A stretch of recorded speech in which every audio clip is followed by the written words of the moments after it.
we're all here. So I wish to acknowledge that this meeting is taking place on the unceded territory of the Coast Salish peoples. Tumtumewaitin, or Belcara, is home to an ancestral village of the Tsleil-Waututh Nation. We are thankful to conduct our work within their territory. I would like to also, before calling the meeting to order, acknowledge that this is International Women's Day and welcome everybody to the meeting under that.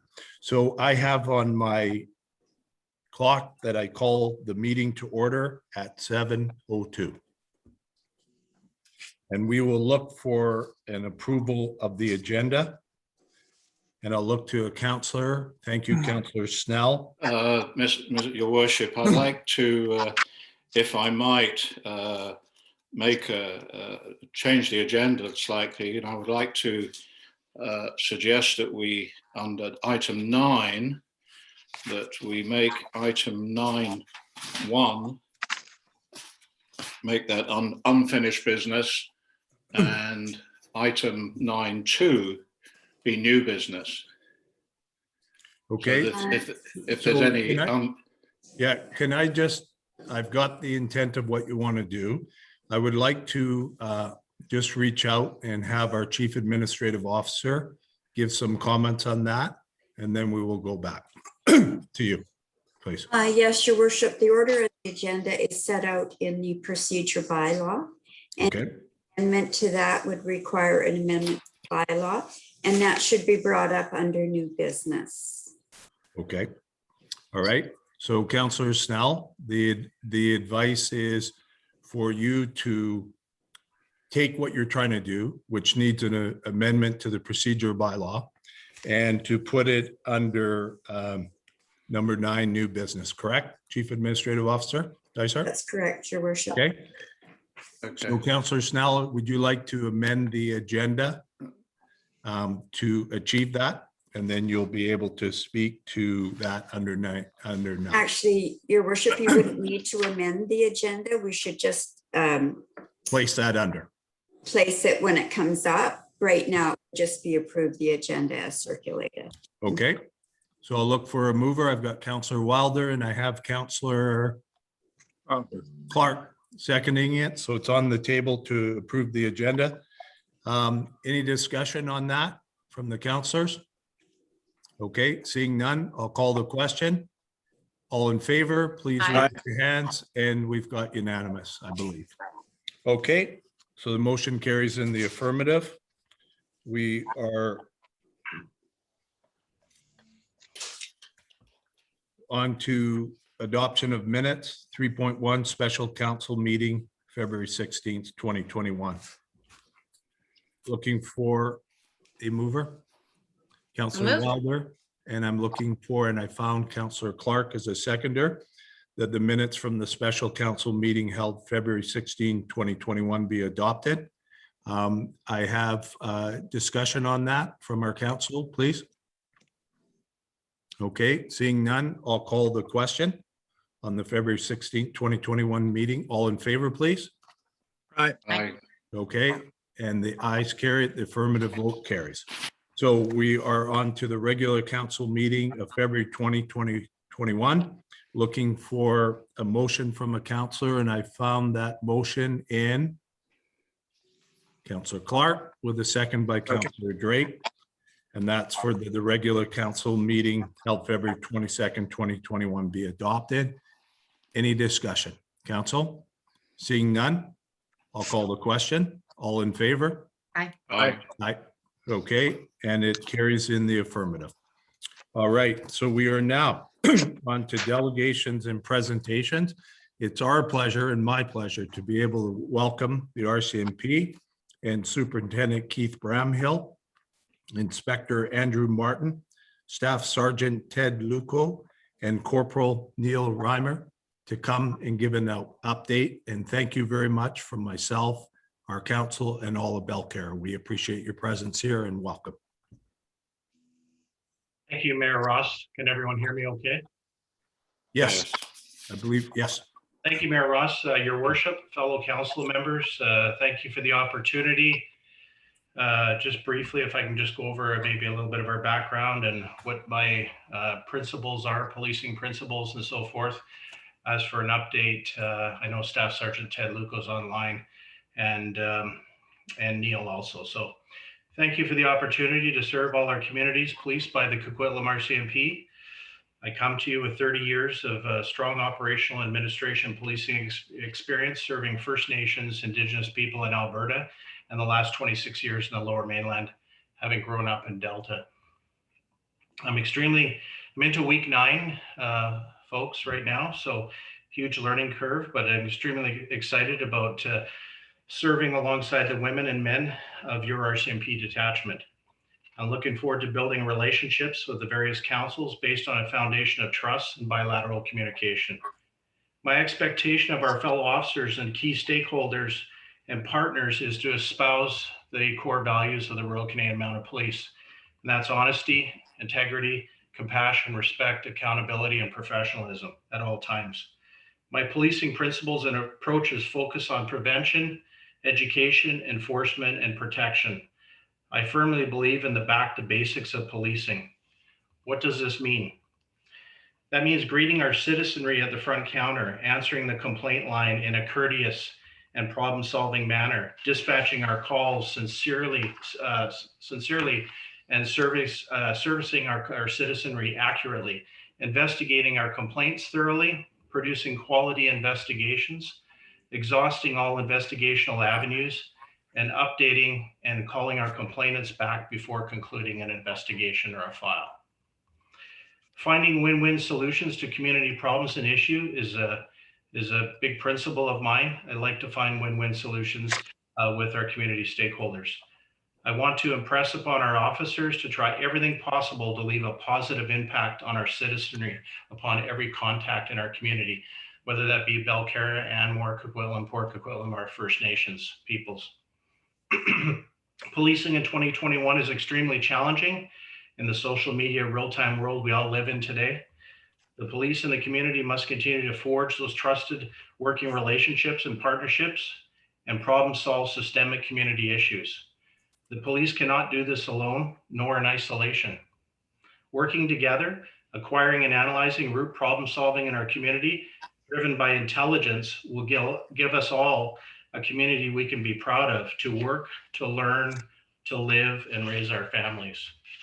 So your worship, my number one priority during the pandemic is to keep all our police officers safe, ensuring they continue to have the best training, equipment, and health support systems. When we keep our police officers well, we will continue to best serve our communities. And on that note right now, I'm going through some challenges with some COVID positive members and some self-isolation issues that we're dealing with. That's representative of the Tri-Cities and the community. It's imperative we have the continued backing of our elected officials and community citizens working in harmony. I intend to lead and support our police officers as we collectively achieve our goals for a safer community and a place to call home. Thank you very much for the opportunity to introduce myself, and I look forward to any questions you may have for me. Sure. Thank you very much. And I'll hold some comments to thank you till later. But I really appreciated your introduction. So why don't we do, if it's okay, why don't we go through council first, and then we will try and do some questions from the audience, if you're okay with that, with Superintendent Bramhill. Okay, so we'll go to council first. Does anybody on council have a question, a comment, or an observation?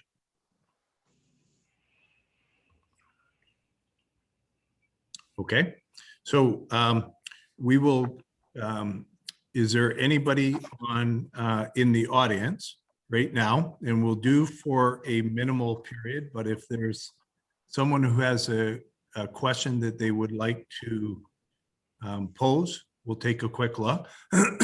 And I'm not seeing anybody right now. So I will say that we'll maybe come back, and I'll just check. I had indicated that we want or someone was going to provide an update. So does that person want to provide an update now? And then we'll look to have some concluding comments. Is that reasonable for you, Superintendent? Yes, Your Worship. Neil may have an update there for you and Staff Sergeant Ted Luco, so over to them. Okay, thank you. Yes, Your Worship. Just in terms of reviewing 2020, looking at the different files that have happened in Belcarra, just taking a look at what the pattern is. 2020 was certainly, an average year in terms of criminal activity within Belcarra. Belcarra continues to experience a low level of criminal activity. I took a look at the last couple of years for collisions. There was a total of 7 in the last 2 years, and none were particularly serious. They were all fairly minor collisions. And in reviewing the files, speed was not considered a factor in any of those collisions. Just as one of the things that I took a look at. In terms of how we break it down as kind of persons offenses, those are kind of a broad category of offenses against people, things like assaults and uttering threats and things of that nature. In 2020, there's certainly a small number of files that were all of a relatively minor nature, save there was one file on that was near Twin Islands that came in pretty hot to us, but it ended up we were able to arrest and charge an individual. In terms of property offenses, that's another broad category that we look at. Belcarra only had 1 break and enter during 2020, which is, we're doing pretty good then. And in terms of thefts, there were a handful. I believe it was 3 theft from motor vehicles, and then there was less than half a dozen other kind of theft files, all of which were certainly fairly minor in nature. And then there's a handful of damage to property files, which is, the normal course of business for Belcarra. So overall, like I said before, that's a fairly indicative of a low level of criminal activity within Belcarra in 2020. Okay, well, thank you very much, Staff Sergeant Ted Luco. Anyone on council with any questions to that? Okay, so maybe and I'm not seeing any on the participant board from the audience. So what I will do is I'd like to work in reverse order. So I'll start with Staff Sergeant Ted Luco. I really want to thank you for covering what's happened in Belcarra and our appreciation. That's Corporal Neil Romer. It's Neil. That was Neil. Oh, is it? Oh, my apologies. Okay. Sorry. Yeah. I thought that, no, that's me. Yeah. So I want to thank you, Neil, and I know not only you, but your family. So I should have known better. So thank you for that update. And I would like to extend our thanks from council in the village to not only your team that patrols, but also to the men and women that back you up at times. And we know that when we call you, that we get results and we get very quick attention. And so and I know that you coming at least once a year to update us is very, very helpful. And it helps our community. It helps us keep connected. So thank you very much on behalf of everybody in Belcarra. Okay. And now to Superintendent Keith Bramhill. Welcome home. Delta is not exactly Belcarra, but it's close enough. And so we'd like to welcome you back. You sound like you did some outstanding work in Alberta and then recently here. And I just want to say that your team that's done the policing for Belcarra has done a very, very good job. So you're stepping into an excellent position. But when I hear the things that are important to you, they're important to our community too. When you talk about your number one thing is making sure that the women and the men that provide the service to us are taken care of, particularly in this year, we echo that. And when you talk about going back to basics and doing those fundamental steps of what makes a good organization, in this case, the RCMP, we're heartened by those words. And we think that when you look to reach out to the elected members, to be able to engage with you, to be able to talk, and to be able to provide support on behalf of our residents, on behalf of our council, we look forward to engaging with that dialogue, to that discussion with you. And we hope that your time as the superintendent is very good, and we look forward to developing our relationship. So thank you. Thank you, Your Worship. Thank you for the warm comments. And I want Your Worship and all of council to know that no matter how small or large the concern is, if it's a concern for the citizenry or you elected officials, I want to know about it so that we make sure that we're doing our best job. Okay. Well, thank you very much. And having seen that, we have this famous welcome that you are welcome to come, and you're also welcome to stay for the whole meeting. That is not an obligation for providing us police services. So at any point, if it makes sense that you need to leave the meeting for other reasons, please feel comfortable to do that. Okay.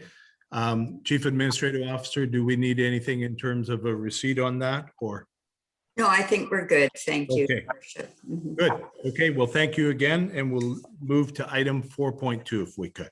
Okay. Thank you. Thank you very much and welcome again. Okay. Good night. And on item 4.2, we have Brandon Ma, partner in the audit, and Amar Sangera, a manager from KPMG, to give us a verbal report on our 2020 audit.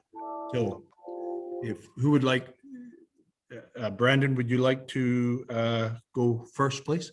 Thanks, Your Worship, and thanks, Mayor and Council, for providing us the time to provide you with this verbal report. Great to be here again, although I guess virtually, similar to last year when we came to present on the audit findings. What we'll do, similar to previous years, is we'll take the report as being read. We'll walk through it and provide some of the highlights, and just leave the time that we do have on the agenda for any questions and dialogue, because that seems to always be the best use of time. So, Amr, are you able to share the screen? Yep. I'll share it right now. Everyone's give me maybe a head nod if you can see it right now. Perfect. Yes. Everyone can see the screen. Excellent. Okay, and I don't mind kicking things off with the report if that's okay. Sounds good. So we'll go to page 3, which is that one right there, of the executive summary. So we've had a chance to have discussions with management and also with the financial consultants in regards to the village, the year that was 2020, which was an interesting one, but primarily from an audit and financial reporting lens, which we need to know about in terms of doing the financial statement audit. Taking into account areas of impact, primarily in regards to COVID-19, and ensuring that our work is, taking those effects into consideration, whether they be controls related or transaction related.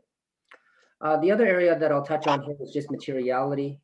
It's slightly increased from the prior year, which is tied primarily to expenses. The $5,000 increase, frankly, won't have a material impact on our work that we perform, and so as a percentage, though, it is consistent with previous years.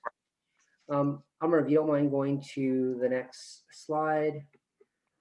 Again, not going to go through every bullet point here. The only thing I will mention about is in regards to how we're going to conduct the audit, which will be on a remote and virtual manner, something that we've gotten very familiar with doing over the last almost year now, since March of 2020.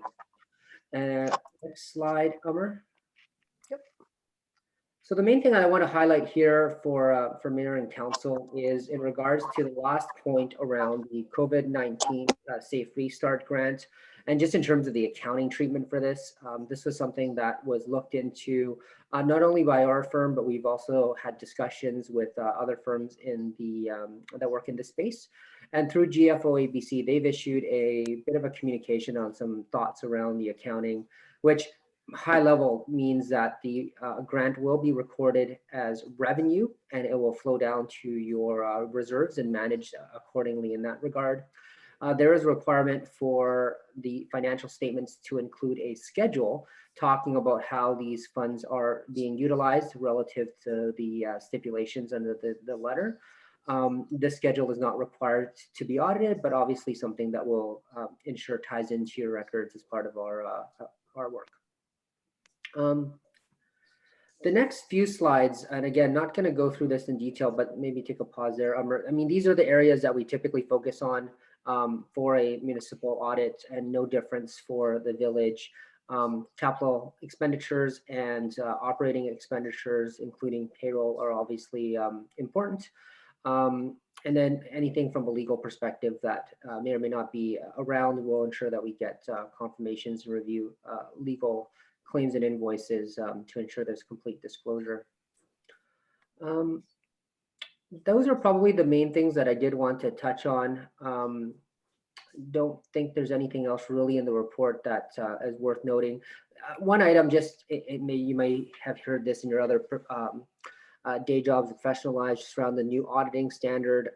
This is in effect for the village's 2020 year end around auditing estimates, which is a tougher area to audit, right? In terms of a number that is not fixed. So we'll be applying the impact of that in terms of our audit work, just to make sure that any areas of estimate are properly considered under the new standard. With that, I will probably stop here and look to entertain any questions either from Mayor or Council or from the floor. Okay, thank you very much. So why don't we first, if we could go from Council, and I think we'll just Do you need the report up any longer? I think we may be able to. I was just going to say it may make sense if I'll check through to our audit team. Do you need the report up? We don't need the report up, so maybe Amar, you can unshare so we can see everyone again. Okay. That'd be great. Thank you. That will just allow us to see our screen a little bit better. So I'm going to look to Council first to see if there's any questions or comments.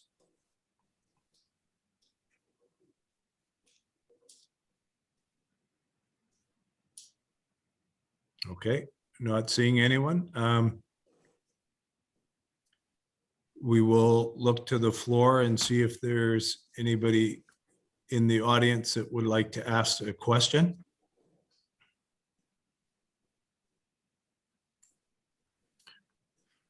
Okay, we may have met with the ultimate, Brandon and Amar, that you have presented, and your audience is fully satisfied at this point. But I want to, on behalf of Council, thank you both for coming in virtually, and thank you for the work you do. And I had the chance to read through, and you've highlighted some important parts for us. And I know Council will have looked at that, and some pieces that have changed, and some pieces that are critical, such as the grant from the government that we need to make sure that we're using in the appropriate way. And we've worked with our finance person to make sure that he's providing Council with solid advice on that. But it's very good to have you reiterate that. So thank you, Brandon and Amar, very much for coming and for presenting. Any last words you'd like to say? Just that we'll look forward to meeting with everyone again in a couple months when we come in to present our audit findings. I think our audit is going to be getting underway shortly. And Okay. I hope everyone stays safe and healthy until then. Yes, and the same from our village to both of you and to the members of your firm. So thank you for your work. And again, the lovely invitation. We've enjoyed having you, but don't feel compelled to stay, because we know you probably are doing a lot of Zoom meetings these days. Thank you. Okay, so thank you both. Thank you for your work. Thank you. Okay. So Council, it would be appropriate right now. We have a motion that would be, I'll get a councillor to move the motion. Councillor Clark moving, second is Councillor Drake. And that the 2020 audit planning report provided by Brandon Ma and Amar Sangera KPMG be received for information. Any discussion? Seeing none, I will call the question. All in favor, if you could signify by aye in your hand. And it looks like the ayes carry it. The affirmative vote carries. Thank you.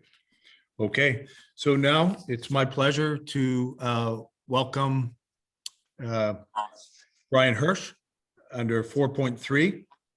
And Brian has is looking to give us a presentation, and I want to thank you for that in advance, Brian, and just let you know that consistent with our presentations, you have up to 10 minutes. And if when you're ready, please go ahead. Okay, thank you, Brian. Mayor and Council, thank you for providing me with this opportunity to address the Council, which I should caution you, Your Worship, and councillors and those on the Zoom, that I've been somewhat creative and taken a bit of a creative license to set out the legislation concerning short-term rentals, bed and breakfast, which is item 5.4 on tonight's agenda. I am requesting Council once again to shelve policy 210 and its related bylaw amendments, and to lift the moratorium on short-term rental accommodation for the reasons that I shall set out in this short presentation. Full disclosure at the beginning, on my property, which I'm a principal resident, I have a 690 square foot, 1-bedroom, fully furnished carriage house built in the late 2016 with occupancy permit granted about early 2017. Administration and several council members are already familiar with my interest in this matter, and council has on record already more than ample written correspondence from me on this subject.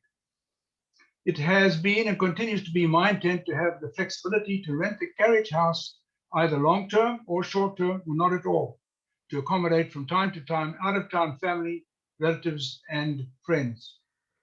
Whilst the Mayor has stated on several occasions he is reluctant and preferably does not want to dwell on history and actions taken by past mayors, councillors, or administration staff, I do want to take the liberty of providing a brief historical perspective to this matter. September 2011, the Village of Valcara Community Bylaw 435 was adopted.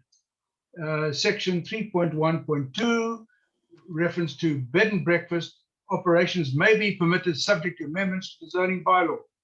That was approximately 10 years ago. Prior to the popularity of the Airbnb, I cannot find any bylaw amendments permitting bed and breakfast, and is not surprising since no interest has or was shown by residents. Fast forward to 2016 or 17, in the Lower Mainland, short-term rentals such as Airbnb and HomeAway burst on the scene. Besides a few homeowners, budding entrepreneurs and opportunists scooped up, they bought or rented, apartments and townhouses, significantly impacting the traditional rental market and to some extent the hotel industry. And there was hue and outcry from a lot of apartment owners and existing long-term renters concerning strata rule violations by the comings and goings of a constant stream of so-called strangers. Lower Mainland mayors, particularly the city of Vancouver, Richmond, Surrey, and Burnaby, were alarmed at the trend, fanned by the media who relished in and had a field day reporting on horror stories, hardships of displaced long-term renters, and so on. I reckon the mayors worked each other up during their breaks whilst attending a regional mayors meetings, and our mayor at the time took note of these developments. Coincidentally and regrettably, around about the same time, one of our residents had the unfortunate experience with a rowdy and disrespectful tenant on a neighboring property. The property managers, a couple, were utterly incompetent, took no corrective action, and the absentee property owner was evidently belligerent and not interested in the matter. I can only surmise our mayor saw this event, combined with media reports and conversation with his mayoral counterparts, as a dire warning, best described by the title of an old 1966 movie. The Russians are coming, the Russians are coming. And the mayor would have none of it on his patch and under his watch. A mayor's report of May 2017, almost 4 years ago, stated the short-term rentals were an issue and some bylaws would need to be addressed, and the mayor placed a moratorium on short-term rentals. For those not old enough to have heard of, let alone watched the movie, and that is probably most of you, it's about a Russian nuclear submarine that gets stuck on the sandbar off the US New England coast at the height of the Cold War between the Russians and the Americans. The submarine captain instructs a couple of officers to go ashore and get help. The villagers are terrified at this Russian invasion. Needless to say, the fears were unfounded and the movie has a happy ending.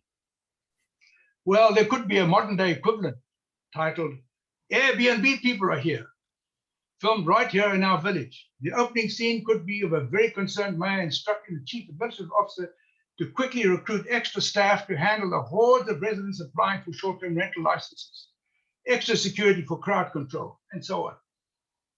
Then cut to the scenes of the other residents terrified and securing their houses, keeping themselves, the women or the men and children safe, locking up their alcohol, hiding the recreational drugs, and instead of peeking through the window blinds, which is an old idea, glued to their split screen monitors, tablets, or smartphones, half the screen keeping an eagle eye on the security cameras, looking out for party buses, stretch limos, SUVs, pounding out rap music on their 1,000-watt sound systems.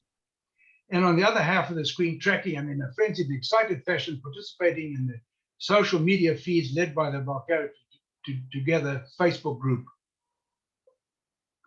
After intermission and ads and a bathroom break, the movie then shifts to a young, budding, investigating journalist who decides to look into the short-term rental invasion. It's a glorious summer. Indeed, it's a traffic jam with vehicles clogging the Valcara roads. It doesn't take long for the journalist to identify the crowd as simply apartment and townhouse dwellers from the Tri-Cities in search of picnic spots in the park, in the forest, on the ocean shoreline.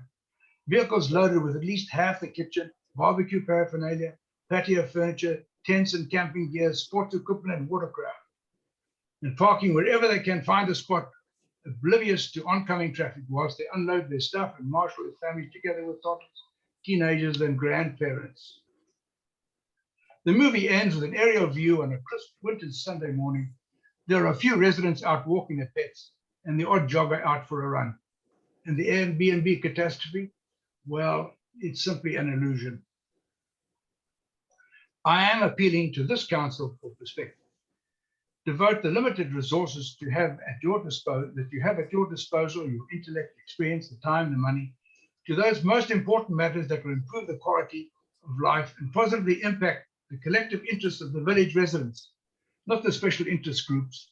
Seek win-win, not zero-sum outcomes. I digress a little. In 2017, the mayor established a committee of 18 or so to update and produce the comprehensive zoning bylaw, which eventually culminated in Bylaw 510 of 2018. The committee was asked at the time to investigate the short-term rental issue. They declined, saying that they already had a lot on their plate. Then a new council was elected. I made a personal appeal to the new mayor to address the issue. It was deflected to the newly formed RGC, Revenue Generation Committee, of which I am a member, who in turn passed it back to the council stating there was no money in it. Although the administration, with the assistance of the Puni Group, developed a draft short-term rental policy in 2020, namely Policy 210, together with the necessary bylaw amendment, the topic was taken off the table around March, I believe. That was until a few weeks ago, after the council with the new mayor and new council member had been sworn in, when that subject was brought back to the table, and today it is up for debate and discussion. Approximately some 4 years since the moratorium was imposed. 4 years. I'm puzzled as to why the topic was raised now, when there are much, much more pressing council issues to address. In the 4 years since this short-term rental topic was first raised, the hysteria surrounding the short-term rentals has died down.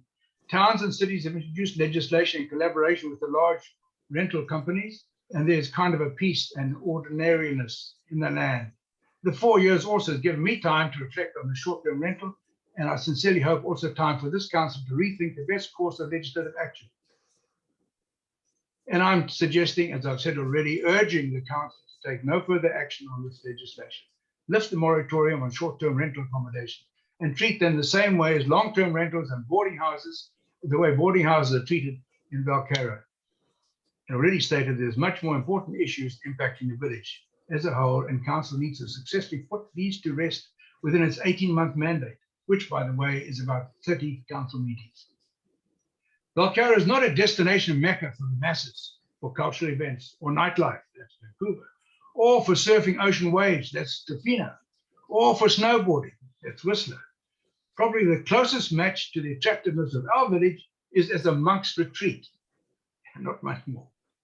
Consider how many Belcarra residents will want to establish short-term rental operations on respective properties. Perhaps 5 maybe, but it's unlikely not more than 10. If we assume there are 300 lots in the village and the 10 principal residents establish short-term rentals, that's a 3.3% of residents, 3.3. Is it worth more time and effort finalizing legislation and then adding ongoing administration cost and time? Well, I think not. The council has stated several times already, one of its guiding principles is that of fairness. Why are businesses in Belcarra not subjected to the same rights and compliance requirements as you have proposed for short-term rental accommodation and bed and breakfast? Where are the policy equivalents to the short-term rental policy for each of the other businesses? For professionals working from home, or the painters, or the arborists, or tree services, or garden services, or dog walking businesses, and so on. Is it fair to single out our short-term rentals and distinguish them from long-term renters and residents who effectively run boarding houses with, say, the owner in the basement and individuals renting 3 or 4 or more bedrooms with pickup trucks, SUVs, and other vehicles jammed into driveways and spilling onto road verges? Surely bylaws such as parking, noise, nuisance, good neighbor, etc., and liabilities applies equally to all of us. Why would the risk of a disturbance or bylaw violation be more likely with a principal resident operating short-term rental than a long-term renter or a tenant or a boarding house operation? Or for that matter, a house rented by an absentee landlord? Any reasonable person would answer the risk is the same. And perhaps for the principal resident involved with short-term rentals, there is substantially less risk because his or her tenant is there for a short, finite period. So if there is a problem person, it is short-lived. Ask a landlord about the trauma and headaches of being saddled with a problematic tenant and governed by the BC Tenancy Act. Well, good luck with that situation. Is it reasonable to interpret short-term rental operated by principal residents as a money-making racket, whereas the principal resident with a long-term tenant or a boarding house seems simply as looking for a modest means to supplement the incomes? I think not. And in my experience, long-term rentals provide higher annualized incomes and less work than short-term rentals. But short-term rentals, mind you, do offer the flexibility as who stays when and for how long.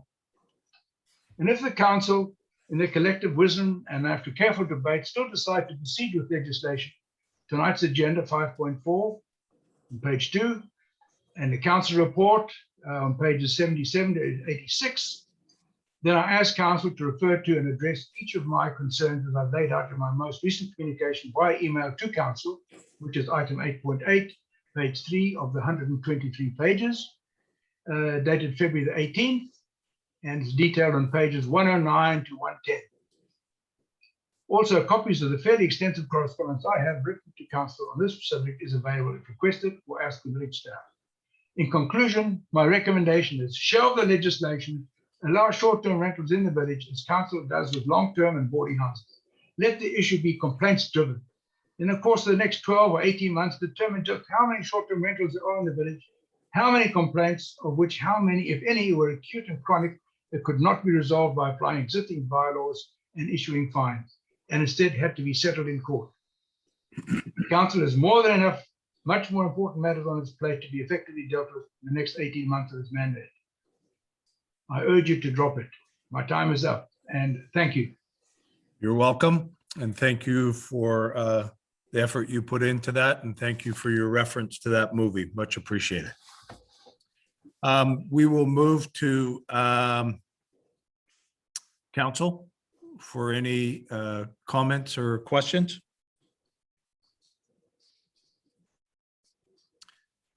Councillor Clark, if you could go ahead, please. Thank you. Thank you, Mayor Ross. Thank you very much for your presentation, Brian Hirsch. I must say I do agree with quite a few of the points that you make. However, I'm seeing that you're saying that, and please correct me if I heard it wrong, that you think that the best way to do this is not to have a policy. Is that right? Okay. Okay. Correct? Yeah. All right, so I think that was brought up back when we were talking about this, and my concern on not having a policy, it's not a way to enforce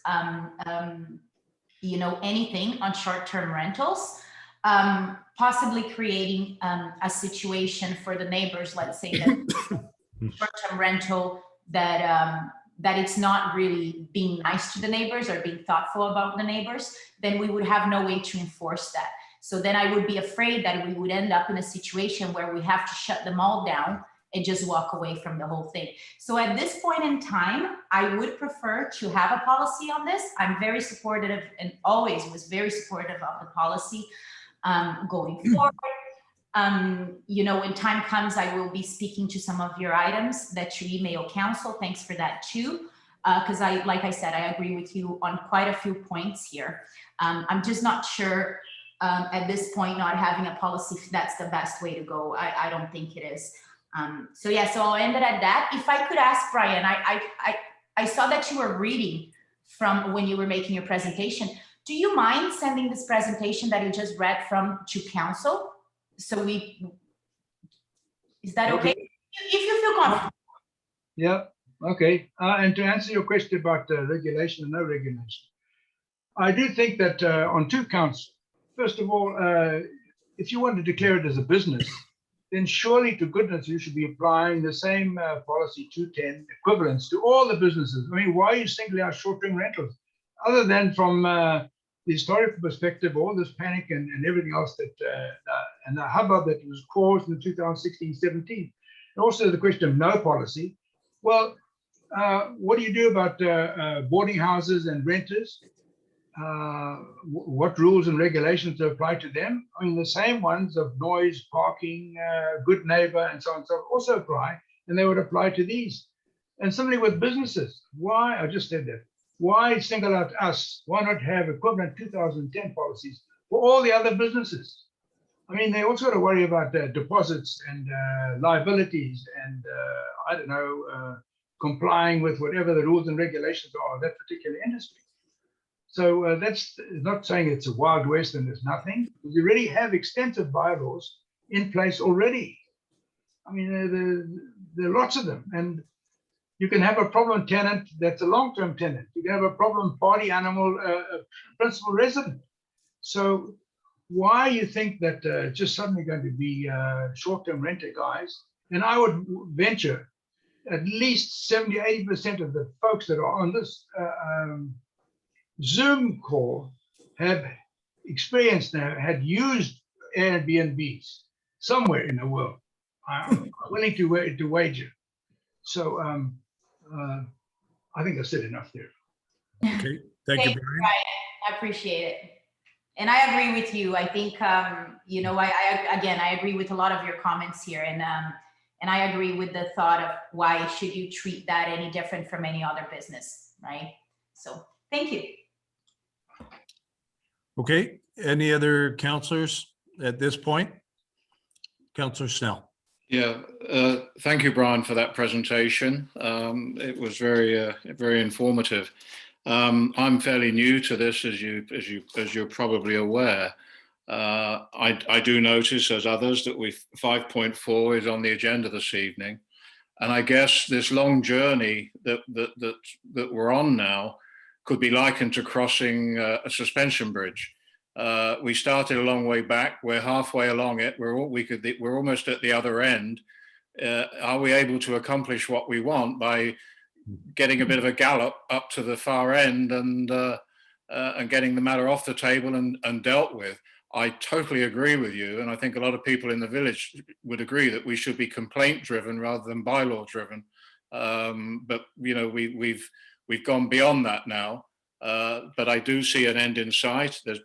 There could well be some issues in 210 that will come up this evening that we can address. But I do believe that the end is in sight, and at least those folk that want to get on and do short-term rental can get on with it in fairly short order. And if we need to tidy up some things down the road, then maybe we can deal with those then. But thank you very much for your presentation. Thank you. Understood. Okay, Thank you very much. Do we have any other members of council that would like to say anything right now? Okay, then we'll look to hear if there's any members of the audience at this point.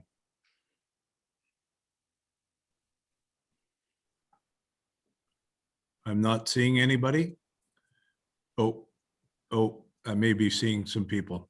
Okay, so I've got two, I believe I've got two speakers. I've got Des Wilson, and then I have John Shula standing. So Des, if you could go, please.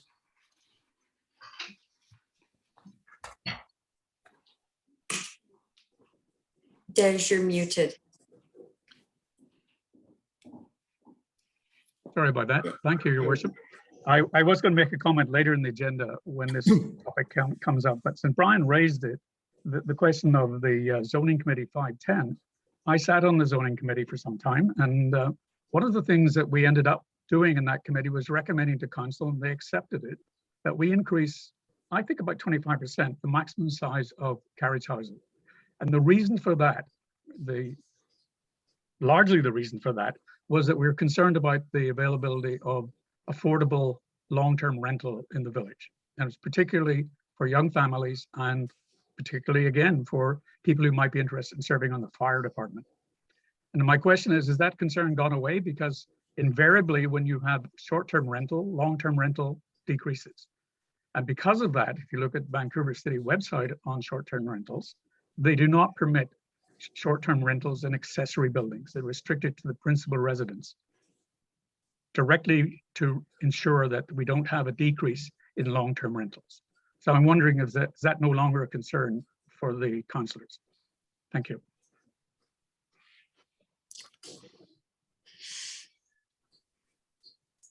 Okay, thank you, Des. And thanks for keeping to the time. Did anybody from council want to respond on that, or we'll just note it and move on to our next speaker? I'm not seeing anybody. Oh, I'll just, Clark. yeah, I'll just notice that that's a very good point. I think, you know, we can always talk about this on, you know, in the sense of how many would we allow around the village. You know, that would be a way to control and make sure that not every single carriage home is taken just by short-term rentals. But that's a good point, Des. Thank you. Okay. So thank you, Councillor Clark. And John Shula standing, if you could, please. Welcome. Thank you. I have 2 points to make out. One of them is, I have asked this question previously, but I haven't received a response. Is there any councillor or a mayor in the council who has a conflict of interest, who is doing short-term rentals or Airbnb or any sort of those short-term rentals, who might have conflict of interest with respect to decision-making today? So appreciate your question. So let's hear from anybody on council who believes that they may, on this item, that is technically a presentation, but we're going to be going into it tonight. So if anybody wants to signal they believe that they may have a conflict, you're welcome to do that. So I'm looking at the councillors and I'm not seeing anybody raise a hand. So I would confirm that at this point, in this junction, that no one on council believes, in accordance with the community charter, that they have a conflict of interest. So thank you. And my second question is that I have seen the word discretion repeated multiple times, at least 4 or 5 times in the policies that we are currently discussing. I believe discretion of the Village of Belcarra Chief Administrative Officer means discrimination and perhaps okay, racism. I'm actually going to say to you that this, unfortunately, 2 things. One, it is not appropriate for you to jump from an item that we're on and make a comment. But what is very inappropriate is for you to allege discrimination against our staff. So I'm going to now ask you, we have a duty to protect our staff. We have a duty to provide a safe place. So John Shulistani, I'm going to ask for you, I'm going to ask you to leave the meeting right now. I'm moving you out of the meeting on a permanent basis for tonight. And as a mayor, you know I have that power. And as a mayor, you know that I have been doing everything within my power to not have that happen.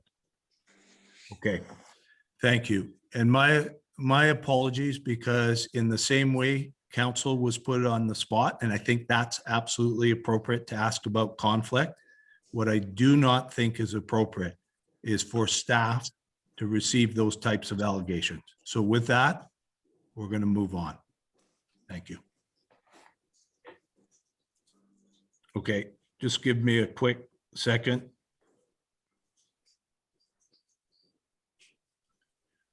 Okay, I'm going to go to the speakers list, and I believe, Brian, you're on it, and then I have David Goodman following, please.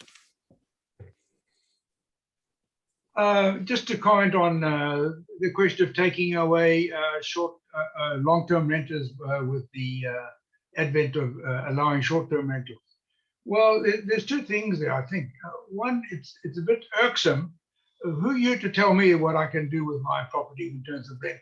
That's the first thing, you know. Here's my place. And while we must have rules and regulations and be reasonable neighbors and so on, it's none of your goddamn business, surely. If we're creating noise and upset and so on and so forth, well then of course we've got all the bylaws and we need to be reasonable citizens. That's the first thing. The second thing is, let's get the thing into context. As I said, how many people do you really think are going to do short-term rentals in the place? Just how many? I mean, I don't know. You'll be lucky if it's 10. I reckon it's going to be 3 to 5, but who knows? So my apologies for venting a little bit, but there we are. Okay, and thank you, Brian. I've appreciated your comments. There was one that was just a little bit, but I understand there's some emotion and you've offered that, but thank you for your comments and I appreciate them. We'll go to David Goodman and then we'll go to Councillor Drake. Or maybe before we go to you, Councillor Drake, we'll check if there's any more of the audience, if we can. So David Goodman, would you like to please go ahead? Yes, thank you. Mr. Hirsch seemed overly concerned about the amount of time that council would have to spend on this. I wonder where it fell in the strategic plan and of priorities, and if it wasn't considered a high priority, perhaps the easiest solution is simply to continue with the moratorium and move on. Thank you. Okay, maybe we'll go to the Chief Administrative Officer to provide us with the answer to where it is in the strategic plan or how it came to be here tonight. Yes, Your Worship, this item was not listed with the strategic planning items for consideration. At the last council meeting, there was a motion to lift this item from the table, and because it had been deferred early last year, and because of that, it was lifted from the table and brought forward to the agenda for tonight. Okay, so. And it was with a report that was existing from last year, and it was just a few minor changes made to bring it up to the meeting. Right. So it comes on to the council table by virtue of being on a previous council, almost a year to tonight, correct? Right, and there was, I understand, there was a motion to defer? That's correct. Yes. Okay, so, okay. So, David, I think that answers your questions generally about how it's here tonight, okay? I've got a couple of counselors on right now. But what I'm going to do is, and it's coming up later, I'm going to see if there's anybody in the audience. And if there isn't, then we will move back to counselors, but we will finish with the audience on this specific item. So can I just ask if there's anybody in the audience, a member of the audience that would like to speak? I'm not seeing anybody. So we will move away from the audience now and we'll go to the council. And we'll take any council comments, and then it would be appropriate for us to have a motion from a councillor to receive the report. Okay, so I've got, and I think the order I have is I've got Councillor Snell. Great. and sorry? Drake was first. He was on there before stuff. Yeah, so I think what's, I was just going to say that, but thank you and I appreciate. I think Councillor Drake was on and then he technically went off. He may have given way. So I'm going to just between the two. Councillor Drake, are you fine following Councillor Snell or would you like to go ahead? No, always happy to follow John.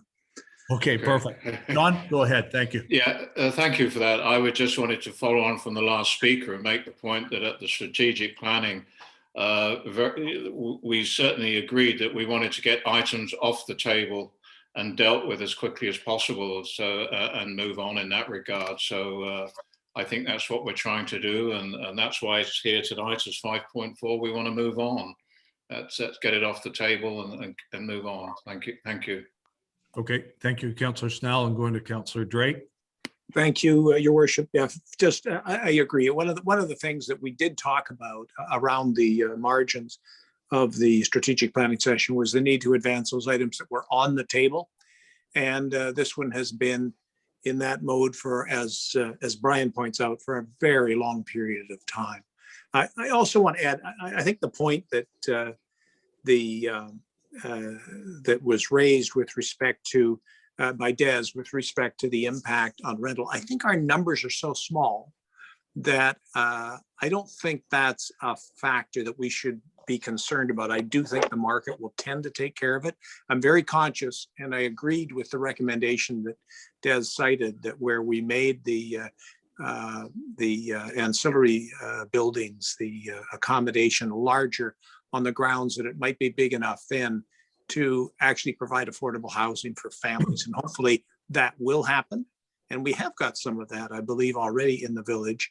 And so I think it's a good step in the right direction. But having said that, I think we need to accept that people should have discretion as to how they use those facilities on their own property.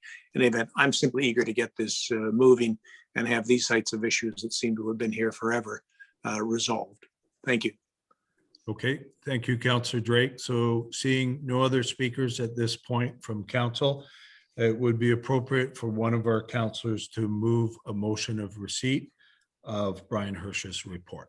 So I have Councillor Clark moving it. I have a seconder in Councillor Drake, and it's on the floor for discussion on receipt. I'm not seeing anybody on council. Okay, so I will call the question. All in favor of receipt? Aye. Okay, and any opposed? The affirmative carry, the votes carries. Okay, so we are now on to item 5.1. Ken Beauregard, the financial consultant with the report dated March 8th, please. Ken, welcome. Evening, Your Worship and council members and members of the community. I'm going to be sharing my screen hopefully tonight.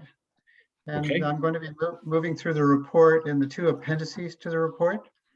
So I will now share my screen.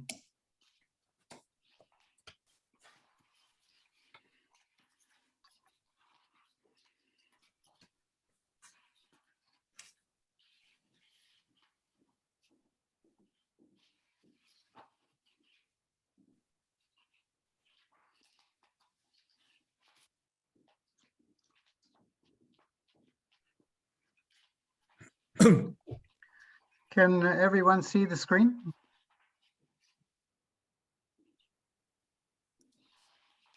It's a bit blurry. Yeah. That's better. Yeah. Okay. How is that? Yes, that's good. Yeah. For me. Okay, tonight We are presenting the draft 2021 to 25 financial plan. And this initial presentation is intended to inform council of what the draft plan looks like right now and to move toward a financial plan that can be presented to the community as required by the community charter for public consultation purposes. According to the charter, council must undertake a public consultation on their 5-year financial plan every year. And the financial plan and the related tax rates bylaw needs to be passed or adopted by May 15th of each year. So we have a detailed and summarized information that I'll be going over tonight in terms of the financial plan. But I just wanted to mention the impact of strategic planning on the financial plan. It is recognized that the strategic planning process has been undertaken. And at the time of writing this report, the results of which were not fully known. So the financial plan needs to be flexible in terms of adopting whatever changes are necessitated by a strategic plan. The fact of the matter is that under the community charter as well, once financial plans are adopted, they can always be amended via bylaw. So there's always opportunity to add items to the financial plan. And it is much easier to add items that are funded from one-time funding sources. Right. Because they would not have a bottom line impact. Before we get into some of the details of the plan, I'd just like to bring council up to speed with where the 2020 year end is at right now. And on this page I'm showing you right now, you can see that the village's net debt is moving in a positive direction, and the unaudited 2020 results project a $686,000 drop in net debt from 2.1 million to 1.4 million. So things are moving in a positive direction, and it's anticipated on this trajectory that the net debt could be eliminated in 2 to 3 years, and the village would be in a net financial asset position at that point in time. Also, the 2020 year end indicates that there has been an increase in unrestricted operating surpluses of about $9,000. There is, of course, $181,000 of COVID-19 restart grant funds available for spending that have not been utilized. And reserve funds have went up by about $337,000 at the year end.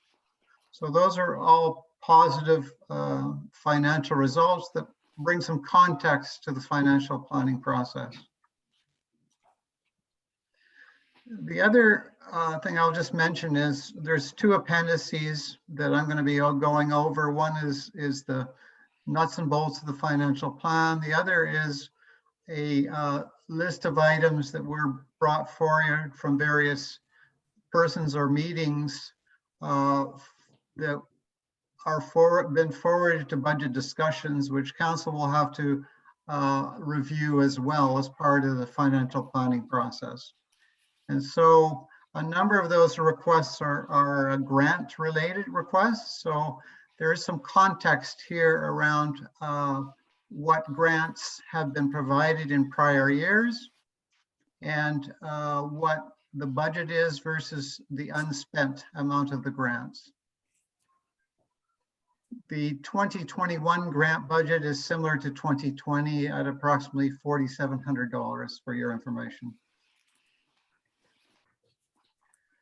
So right now I'm going to go to Appendix A. Can everyone see that? Hello? Yes. Yes, yes, we can. Thank you.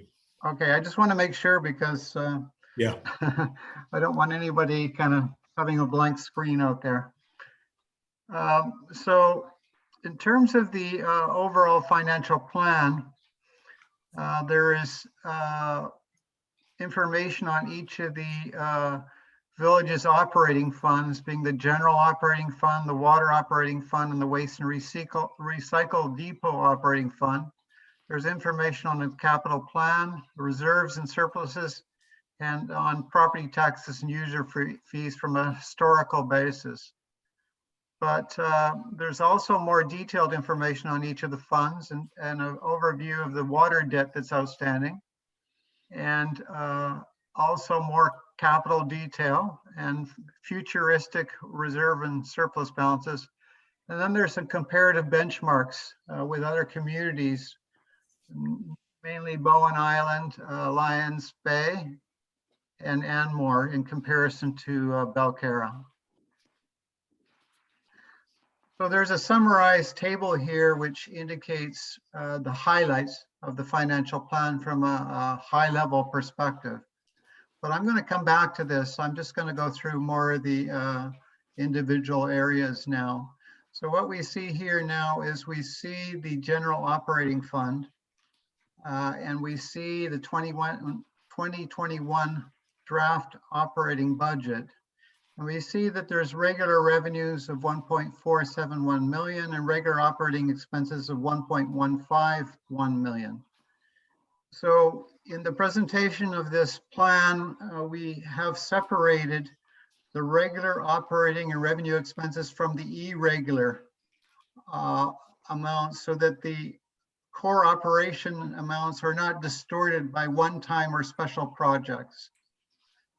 So we can see here that, for example, the village gets community works gas tax funds in the amount of $57, and they're right away transferred to a reserve per the requirements of the grant to be used for infrastructure projects and other projects allowable under the gas tax sharing agreement. The other thing you see here, these are the special projects that are provided for currently under the plan. And you can see here there's a asset management project at $75,000. There's an OCP review and update at $100,000. There's a community wildfire protection plan project at $25,000.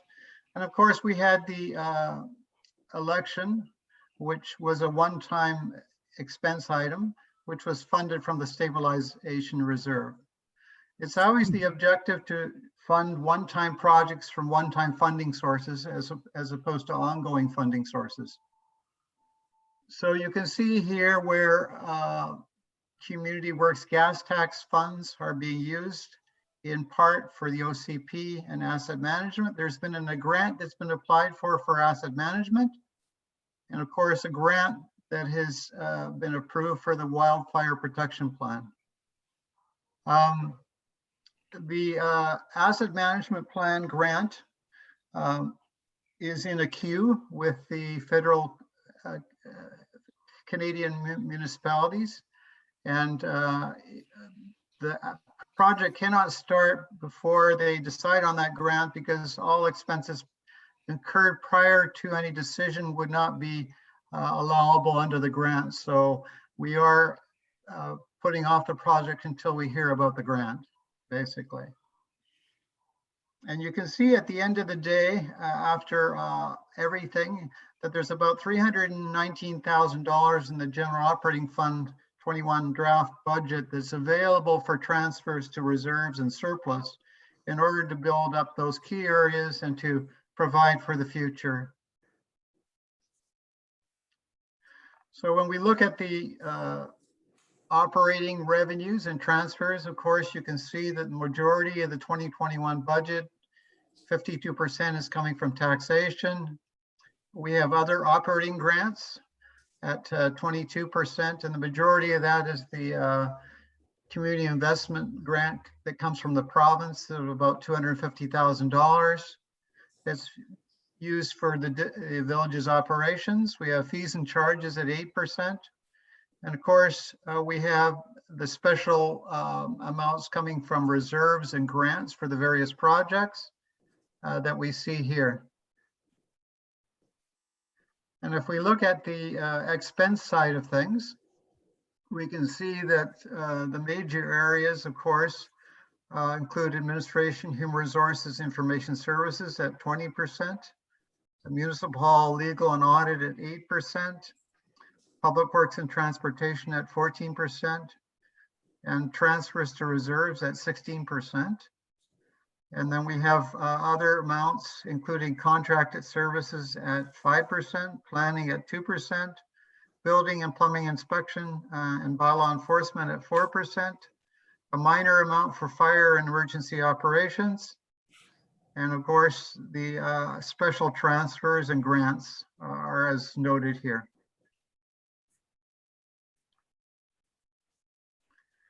So the next operating fund that the village has is the water operating fund. And the water operating fund basically has regular operating revenues that are budgeted at $317,000 and regular operating expenses at $291,000. And in the water fund, of course, we have to provide for the debt payments, the principal and the interest on the debt, which are funded from the parcel tax that the village has, and which is on each tax notice. And so at the end of the day, there's about $26,000 worth of funds that are left over to be able to transfer to reserves and to surplus, again, to provide for the future. And so you can see here the majority of revenues come from, of course, the annual water fees. And then, of course, the parcel taxes next. And then small other transfer and interest being the other part. And then on the expense side, we can see here that the water purchases and conveyance is about 20% of expenditures. Long-term debt interest and interest is about 23%. Principal is at 19%, and administration is about 16%, and water system operations at 17%, leaving the monies left over at the end of the day of approximately $26,000 to be transferred. So when we move into the ward operating fund, we can see that right now there's regular operating expenses of $135,000. We have total operating expenses of $148,000. So right now there's a deficit in the ward area, and that requires a transfer from the ward surplus to offset that deficit in the amount of approximately $13,000. You can see here that the majority, of course, of revenues come from the user fees and charges at 90%. And in terms of expenses, the majority of it is the operation and maintenance. And then a major part of expense, of course, is the allocation of centralized support, which we'll go over in a minute as we get into some of the more detail. So in terms of the capital plan, we'll go over some of the detail on that in a minute, but there's a summary here of the capital plan, which provides for the replacement of central equipment in ward. It provides for universal water metering program, leak detection and engineering for a new water system. It also provides in the general fund generators, a new roof, public works building, security systems, vehicle replacements, road rehabilitation improvements for both the major road network and the non-major road network, and the upkeep of storm systems, trail improvements, and a fence for the multi-use court. So over the 5 years, it's approximately $1.8 million of capital spending. And you can see here that it's $400,000 in $426,000 2021, $404,000 In 2022 is 278,023, 264,000 2024, and 407,000 2025. So in the current plan, which of course provides for the capital projects and all the monies being transferred to reserves, in the plan, it shows that the reserve and surplus balances would grow from approximately 1.6 million to 3.1 million over the next 5 years, based on the current spending and the current rate increases provided for in the plan. So when we talk about rate increases that are provided for in the plan, right now there is a 5% per annum increase for property taxes provided for in the plan. There's also a 10% increase for ward and water user fees in each of the years as well. And this is a summary of what those rates would look like based on those increases in each of the years. And the objective was to have uniform increases across all 5 years instead of many peaks and valleys. And that was the purpose of trying to arrive at reasonable rate increases. So the main items that are affecting the general operating area, of course, are the major projects.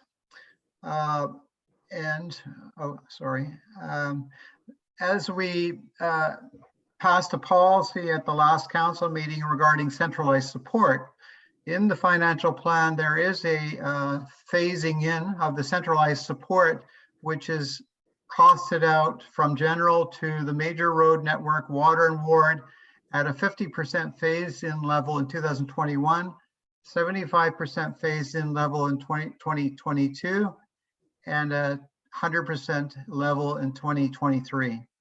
And that, of course, is causing a shift in costs from general to the MRN, water, and ward. And it should be noted that for every 1% increase in general property taxes, it generates approximately $8,500 of additional revenue. So there's details here in the general operating fund that have been provided in a number of areas that show the level of expenditures and revenues over the 5 years that are anticipated. As I've said, the major impacts right now are the savings that are generated in the general operating fund from the allocation of centralized support costs to the other areas.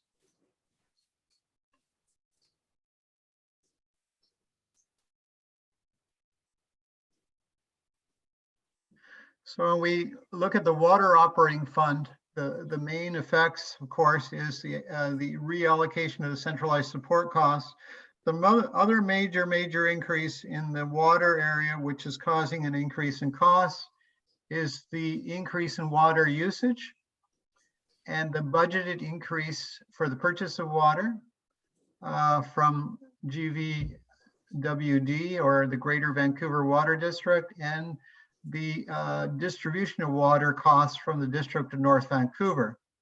Together, those costs are going up by about 35%, which is having an impact on the water operating area.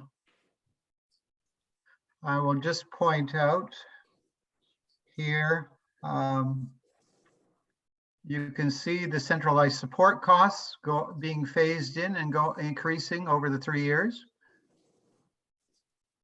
You can also see, let me see here, the water purchases and conveyance is going up quite a bit, as we've indicated, at 35%. So that's a major impact in the water operating area. So if we keep going down and we look at the water debt, of course, that is on the village's books, in 2021, it's approximately going to be $3.3 million after payment of the principal. on that. And this debt, of course, is due to go to 2037. And as we know, there's an early payout opportunity, I believe, in a few years, but that's dependent, of course, on having funds to either pay off or pay down that debt accordingly. If we look at the ward operating area, we can see that, again, we have the impact of the centralized support costs being charged to ward. But also the major impact in the ward area is a 39% increase in the collection, hauling, and disposal costs from the contractor, which are impacting the ward operating area. And so currently the hauler is looking at some of those costs to see whether they can be adjusted to the benefit of the village. And as we see here, for every 1% increase in ward user rates, it generates approximately $1,200 of additional revenue. The figure in water was $2,700 for each 1% increase in water. This provides the detail of the budget. And now we see what has been budgeted in the capital area over the 5 years. And if this here shows the funding sources, and of course the majority of the funding is coming from reserves, and there are some grants being provided by TransLink for certain things as well in the capital plan. But we can see here, for example, the ward capital is $25,000 in 2021, and the budget, this table here also shows the capital budget that was in 2020 as well for comparative purposes.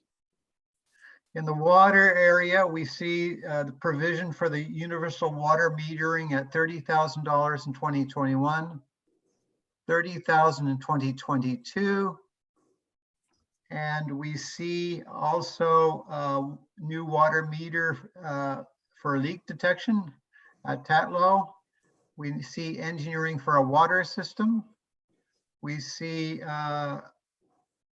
the water main armor at the park. We see water equipment annually budgeted for. We see SCADA system. As we note here, there was a budget for a water reservoir in 2020. At this point has not been re-budgeted in 2021 or beyond, which the future will only tell what is needed there, I guess.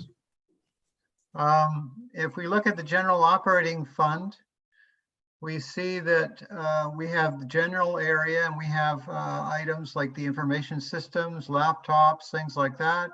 And the 2021 budget for capital in that area is $19,000. If we look at public works, we see a new roof for the public workshop at $20,000 as the main item in 2021. We see under vehicles, some major vehicle replacements occurring or having to occur in 23 and 24. We see for the non-MRN roads that the Marine Avenue Mill and Fill at $100,000 2022. We see the Midden Road overlay in 2021 at $130,000. We have monies for ongoing road rehabilitation and some shouldering for boulevards at $15,000.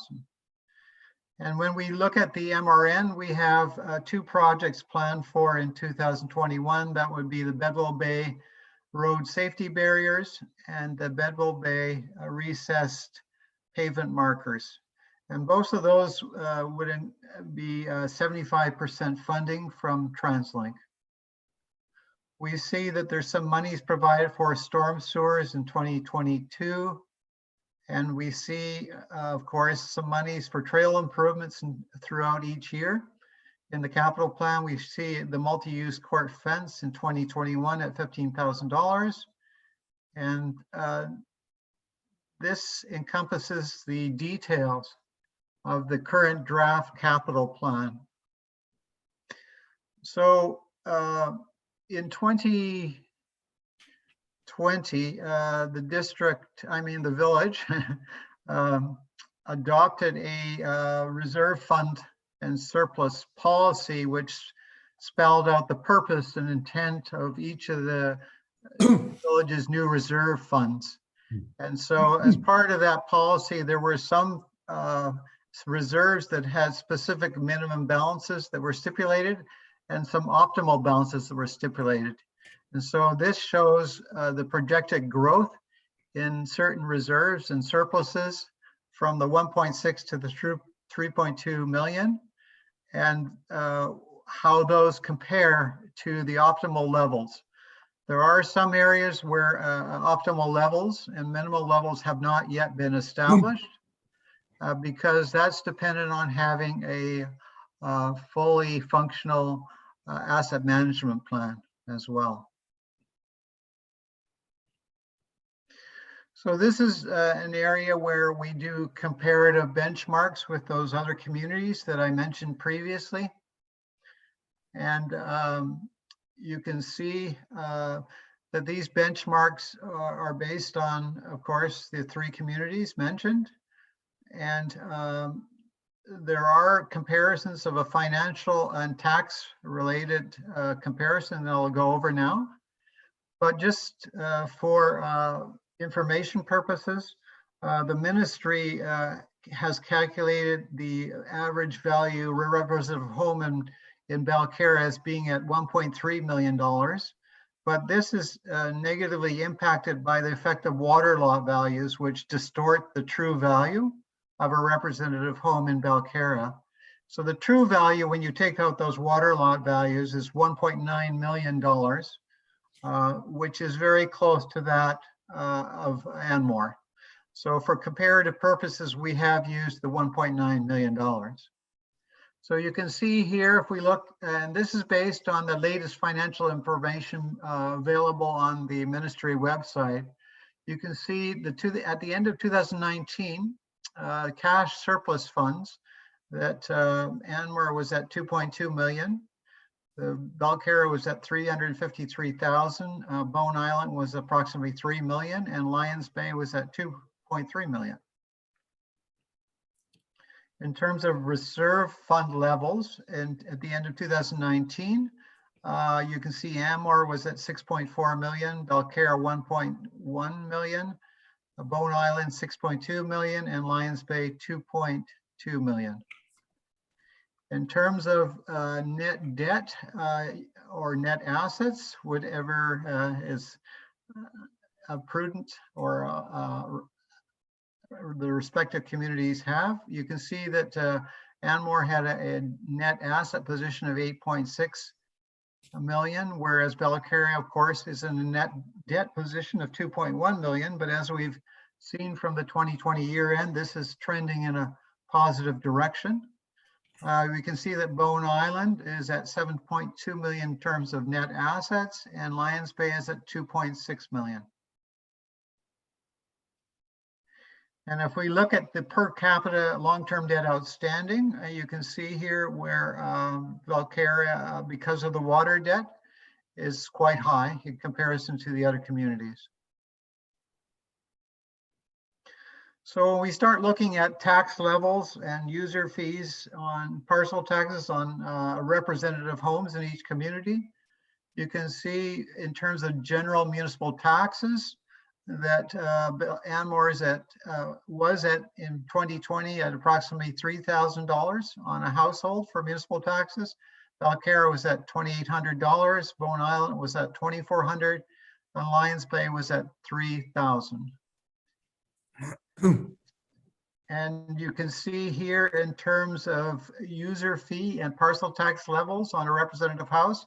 In 2020, Anmore was at $1,500, Balcarra $2,400, Bone Island $2,500, and Lions Bay $3,200.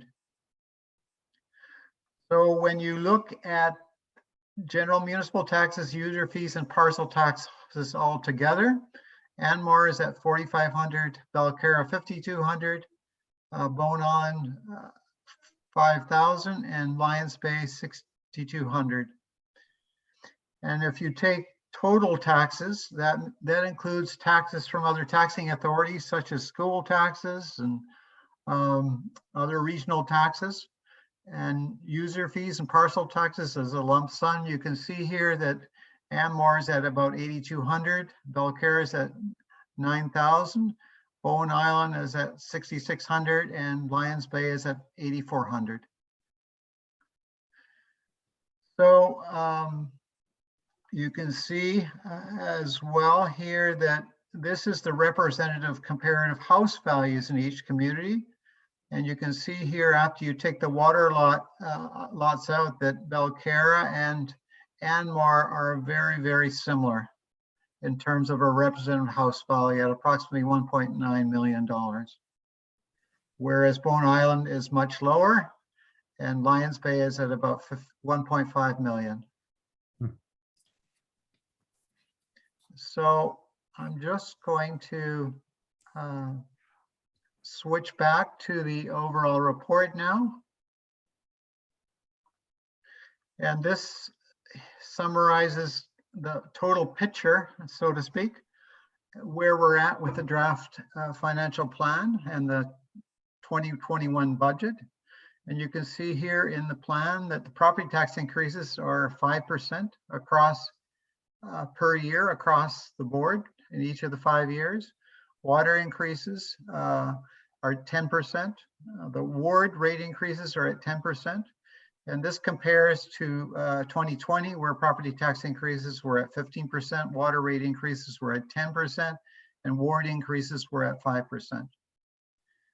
And you can see that at the end of the day, there is these total projected reserve and transfers that are steadily increasing over time, from about $390,000 in 21 to about $827,000 in 2025, which are being used to build up reserves to provide for the future, including infrastructure projects.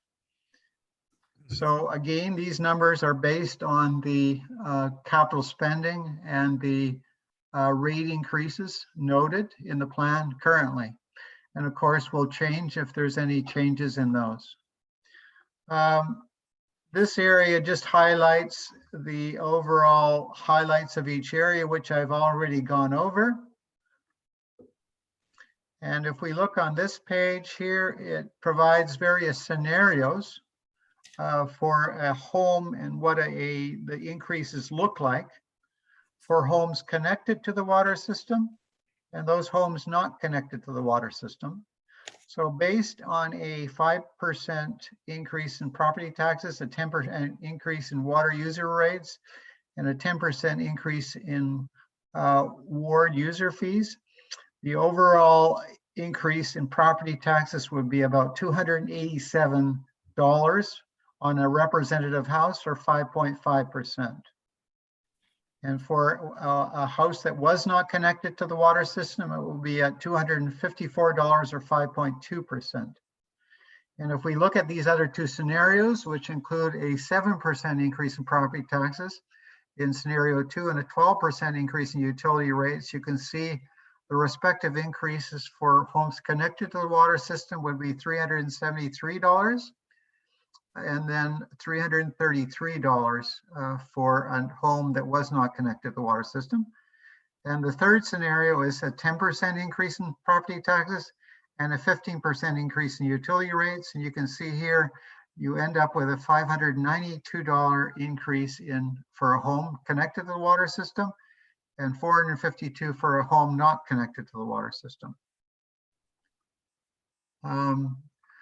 So at this time, I think before we get into Appendix B in any overview or any detail, it would be appropriate to ask if there's any questions.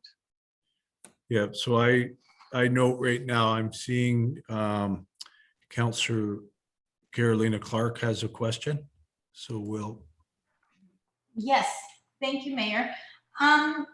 For the asset management plan, when are we going to have an answer for that grant?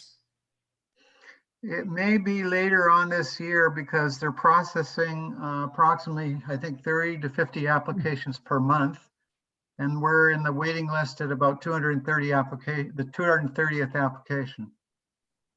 Okay, I'm asking because council considered that a priority during our last meeting, the strategic plan. Those are my questions for now. Thank you. Okay, thank you, Councillor Clark.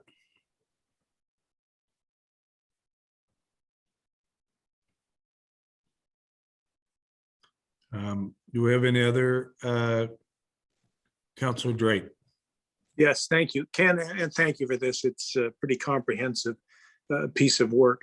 In a number of the areas, in smaller dimensions of this, there are areas where I'd like to have further discussion. Can you just describe to me the process we go on from here? I mean, the point at which the fact that this appears in a draft budget obviously doesn't constitute a budget. At what point will we be going through the proposed expenditures in more detail? We could do that at a subsequent meeting. The intent is to try to arrive at a financial plan that could be presented to the public as a for consultation purposes.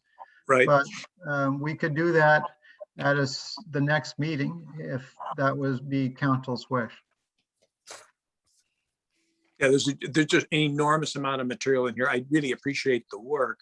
Particularly appreciate that you've recalibrated the average home from this, or typical Belcarra home from this endless cycle of having the wharves rolled in and discovering that we have relatively low value on the homes. One other question I have: what are the primary drivers for this reduction in debt? It strikes me as fairly significant in the last year. Do you have any comments on that? Yeah, so the primary drivers are the fact that, of course, you paid down some principal on the debt. The other drivers are that there was a significant tax increase in 2020, which allowed for larger transfers to reserves. Yeah. Yeah, which was, in fact, if memory serves, was 15%, was it not? That's correct, yes. And this plan is showing much more modest overall tax increases in the order of 5%, right?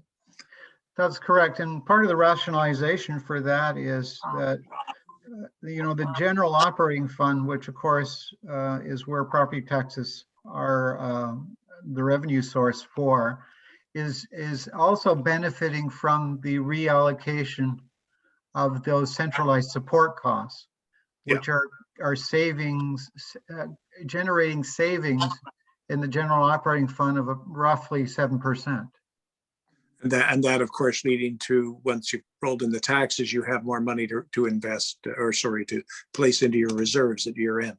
That's right, yes. Although it's a bit of pulling it from one pocket, putting it in another, or taking it from different pockets. It simply means the fees that we'll all be paying for some of the services that we have obviously are going to increase. Yeah, I think that it allows us to also use more of the TransLink grant funds as well, which of course don't have an impact on the ratepayer or the taxpayer.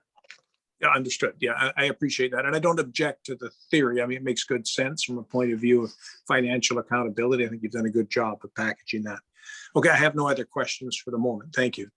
Okay, thank you, Councillor Drake. And I have, well, the screen's up. I have Des has been waiting and Councillor Clark. So maybe what we'll do, if it's okay with you, Des, is we'll let Councillor Clark make a comment, and then we'll, seeing no other councillors, we will, oh, I do. Okay, so Des, is that all right? We'll go through the councillors right now and then come to you when we get to the audience. Oh, no problem, fine. Okay. All right, so Bruce Drake is going to, I think, take his hand down when he gets a chance. And it's a little bold of me to say something like that. And then we'll go to Councillor Carolina Clark and then Councillor Wilder, please. Thank you, Mayor. So just a quick question and quick comment. So I understand there's 35% raise on the water usage fees, right? If I understood correctly. Are the proposed changes to the budget, so the proposed tax increases, do they reflect that that increase in fees? What the budget does is try to offset those increases over a uniform time period. The fact of the matter is the increases in water too, it will take some time to find out whether, for example, the water usage goes down in 2021 and whether 2020 was an aberration and was worse than because it was such a large increase over 2019 that there are things going on to try to mitigate some of those increases. So the rationale was that we could offset any impact in that area by having steady increases over time that were uniform, but that it would take at least another year to find out whether anything could be done to minimize or reduce water usage. And I guess that would depend upon as well instituting a water metering program as well. Okay, thank you. And I just to have a comment on the water fund debt graph on page 18 of Schedule A, I believe. Yeah. Could we have highlighted, perhaps on top here are the years, where our chances of paying out debt is? Because I understand every 3 years or every 5 years. So could we possibly for the next meeting or next time we bring this forward, have that highlighted? Sure, we can include that. Thank you. That's all. Thank you. Okay. Councillor Wilder, please. Thank you. Just a couple comments. I don't need an answer to these, it's just to be brought forward. On page 3 of 7 in your community grants, just a tiny little typo in your comparatives. In 2019 didn't add in the Sierra Society. And then on pages 12 and 13, if this just can be defined a little bit more in detail at our next meeting, this is the operating funds, our revenues, the grant transfers for the budgets for 2020, conditional operating transfers, MRN, COVID, doc planning, from 77,000 to 460,000. That's a $382,000 increase. The next page under the municipal hall under planning went from, the budget was 32 and it went up to 132,796. That's an increase of almost $130,000. Public Works, again, went up almost $55,000 in expenses. And how did the interest expense go from $5,800 to $55,800, which is almost $50,000? I don't need those answered right at the moment, but if that's something we can discuss at the next meeting, would be great. Thank you. Okay. Thanks, Lisa. Councillor Wilder. So we have, I think we've exhausted council right now from what I can see in terms of speakers, and I see Des Wilson. So would you like to, Des? Oh, thank you, Mr. Mayor. I was just wondering what the rationale is for increasing at the same rate the fees for water usage for those who are connected and those who are not connected, if a large part of the expense is the purchase of water, which obviously people who are not connected are not using. The rationale, I guess, is that there's still the cost of the infrastructure that has to be provided. I understand that. And they're still at a lower rate as well. You can see here the water not connected fee is still much lower than the water connected fee. I understand that, but I think you're saying there's a 35% increase in water purchase price from North Vancouver. Well, there's three components to it, I guess. There's the infrastructure that's required from North Vancouver to bring the water to Belcarra. There is the cost of the water that's used, and there's the actual water usage itself. So would this likely change over time with metering? The proportional? I think in other communities that have went to universal metering, there has been a definite reduction in water usage. Okay, thank you. So Des, that answers your point you were trying to get at in terms of the cost of the water, right? Well, yeah, at some point, I assume that those who are not using water will not be paying for not using it. And that presumably will come down to when we can meter and know who's using what. Okay. Thank you. Okay, thank you.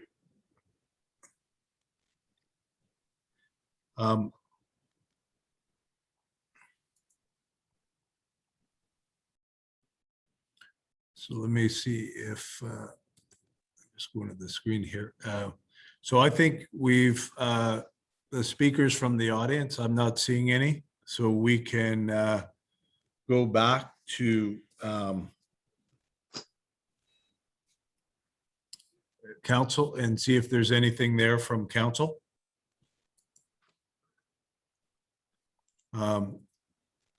Okay, so we're at the point. Oh, go ahead, Lisa. I think the other comment I think Stuart just made a chat is there's also water for firefighting. So that's a universal cost, has to be rated to. Okay, so it would be, I'm sensing that it's appropriate now, seeing no more comments from the audience and seeing no more from council, that the motion under 5.3, or sorry, under 5.2. 5.1. Oh, yeah, sorry, I'm jumping ahead. I'm trying to do too much. So on 5.1, if we could get that motion that the draft 2021-25 financial plan report dated March 8, 2021 be received for information. So I'll move that. Wilder, and then I've got Councillor Clark. So it's on the floor for discussion. Any comments? Okay, I'm not seeing any from council, so we will call the question. Council, all in favor, say aye. Aye. Okay, it carries. Okay, and now to 5.2. Okay. I'm bringing up 5.2 on my screen. Is that visible? Yep. Yeah, just let me, It is. yes. Everybody see it? Maybe Des wants to put his hand down. Yeah, I just sensed that it was perfect. Thank you. Good call. So, Your Worship, would you like me to introduce this report? Yes, I would, please. Thank you. Okay. So, as we know, the village received $380,000 worth of provincial COVID-19 Safe Restart Grant Program funds in 2020.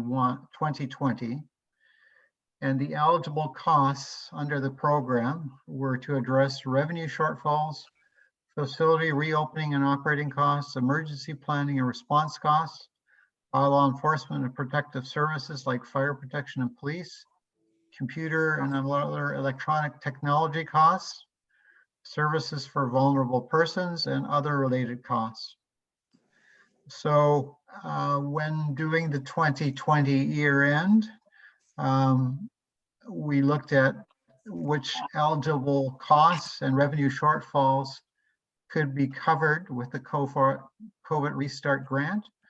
And if we look at this appendix, we determined that there were emergency planning and response costs in the amount of $62,000. There were computer and other electronic technology costs of $3,000, and there were revenue shortfalls of $133,000. So we used $198,000, which totals these three items in the 2020 year end, leaving $181,000 of COVID restart funds left over to be used for the same category of items in 2021. So as the auditors said, there will be a schedule to the statements, the financial statements that provide a brief overview of how much of the funds have been used.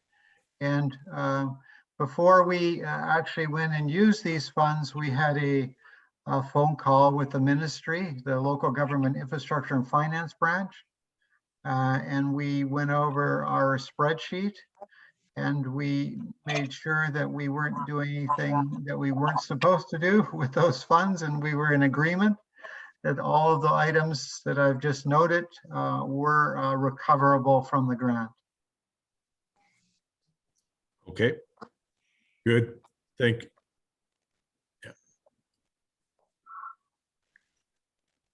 Yeah. Okay, so I appreciate your comments on that, Ken, and especially you checking with the ministry staff and also giving us a bit of a roadmap on where we could go going forward. So I've got Councillor Clark, and then I've got Councillor Drake. Thank you. So Do we not have to move it? What's that, sorry? Sorry, I thought you had to move it my first. name was Lisa. Yeah, okay. So what are these costs on this? So we're on Appendix A here on COVID-19 Safe Grant Start. What is the additional staff response costs on line 2 at 37,000, almost 38,000? That was time that was put into planning and responding to the COVID item and everything COVID related. So that was staff time that was put in the various staff members, including administration. And it includes a factor for overhead on top of that. And there were X number of hours that each of the staff put in terms of meetings and other responding issues that they had to deal with related to COVID. Okay. Does that answer your question? Yes, I guess that's, yeah, it does. Sort of. Thank you. That's a lot. Okay, you're fine with that, Councillor Clark? Okay. I was just, yeah, I think you explained on a very general form, but yeah, I just, you know, yeah, that cost to me, I couldn't figure out what it was, but I have a better idea now. Thank you. Okay, good. Thank you then. And thanks, Ken. And on to Bruce Drake, please. Thank you. Your worship. Ken, again, thank you for the summary. I'm curious about another category, which is obviously the lion's share of our expenditures, which is this revenues that have not been collected. Does that relate primarily, to grants, to MRM funding? What's that? What's okay, that? Yeah, so that relates to development revenues that weren't realized, that like building permit revenue. It relates to some other revenue categories. For example, the village lowered the penalty on tax notices from 10% to 5%. So there's some loss of revenue there, but the majority of it is loss of revenue from the TransLink grant. Okay, so this was the funds for the MRN, which were cut across the board and which was a significant reduction for us. That's correct, yes. Okay, I mean, from a management point of view, at 30,000 feet, the challenge here was to take the exceptional per capita grant that we did receive and meet ministry requirements in its application without waste. And it looks like you, in fact, have achieved that. So thus far, congratulations. Yeah, it's always good to have a good conversation with the ministry to make sure that everyone's on the same page when it comes to claiming what is the intention of the grant is. Absolutely, no, and congratulations on moving thus far with it. So thank you very much. Okay.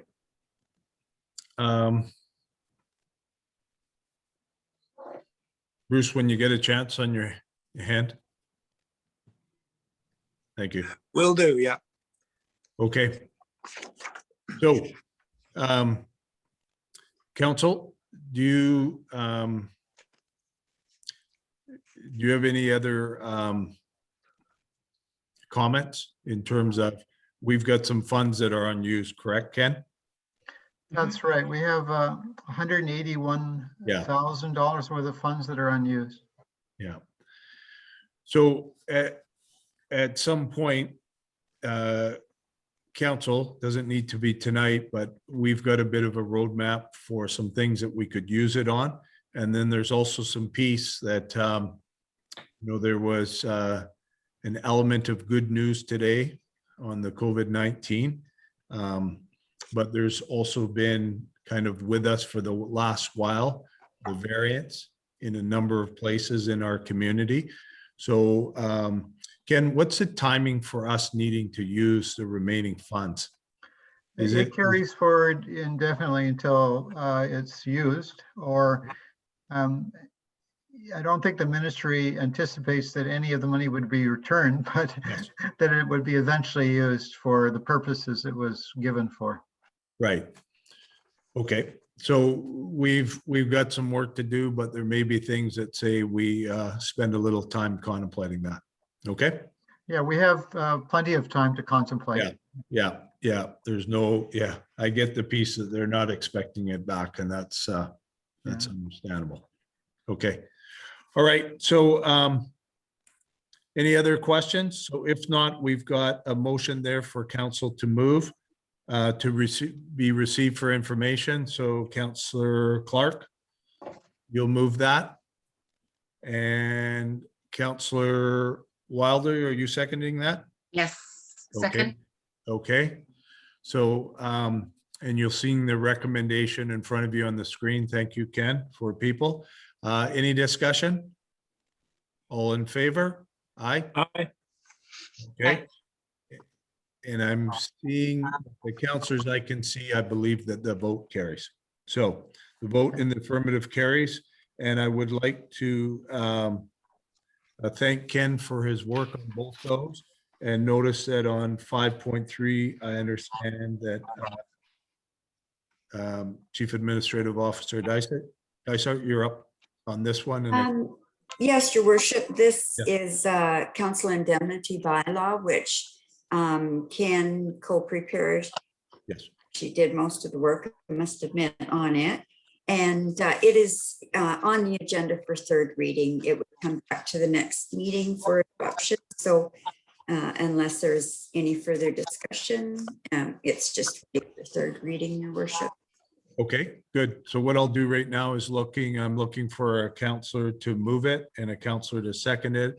And then so Councillor Drake moving, Councillor Wilder, are you putting your hand up to second it? Sure, I will. What the heck? Okay, good. Thank you very much. It's on the floor for discussion. Any discussion? Okay. So we will, seeing none, I'll call the question. All those in favor? Aye? Aye. Aye. Okay, and I'm seeing, John, I'm sorry, I'm not seeing you on the screen. Are you on the screen, John Snell? Yeah, I'm here. I was an aye. Okay, perfect. Thank you. So the motion, the affirmative carries. Okay, thank you. Thanks, John. Okay, So item 5.4, your worship, yes. is the term rental accommodation and bed and breakfast policy update report. As is mentioned in the report, it was deferred in 2020 and has now been brought back for consideration. I believe Dan Watson from the Cooney Group is on the call. There he is. Thanks, Dan, who was the founder of this report in conjunction with village staff. And so Dan is here to speak to the report and to answer questions along with myself. Hi, thanks, Lorna. Yeah, as Lorna mentioned, I'm Dan Watson. I'm a planner with Cooney Group, planning consultants to the village. Regarding the short-term rental accommodation and bed and breakfast policy, there are 3 recommendations before council today that address bylaws to amend the zoning bylaw, the fees and charges bylaw, and the business license bylaw in order to implement the village's short-term rental accommodation policy. The policy itself, Lorna gave the background just now on the timing, so I'll skip that. So just a reminder of what the policy includes.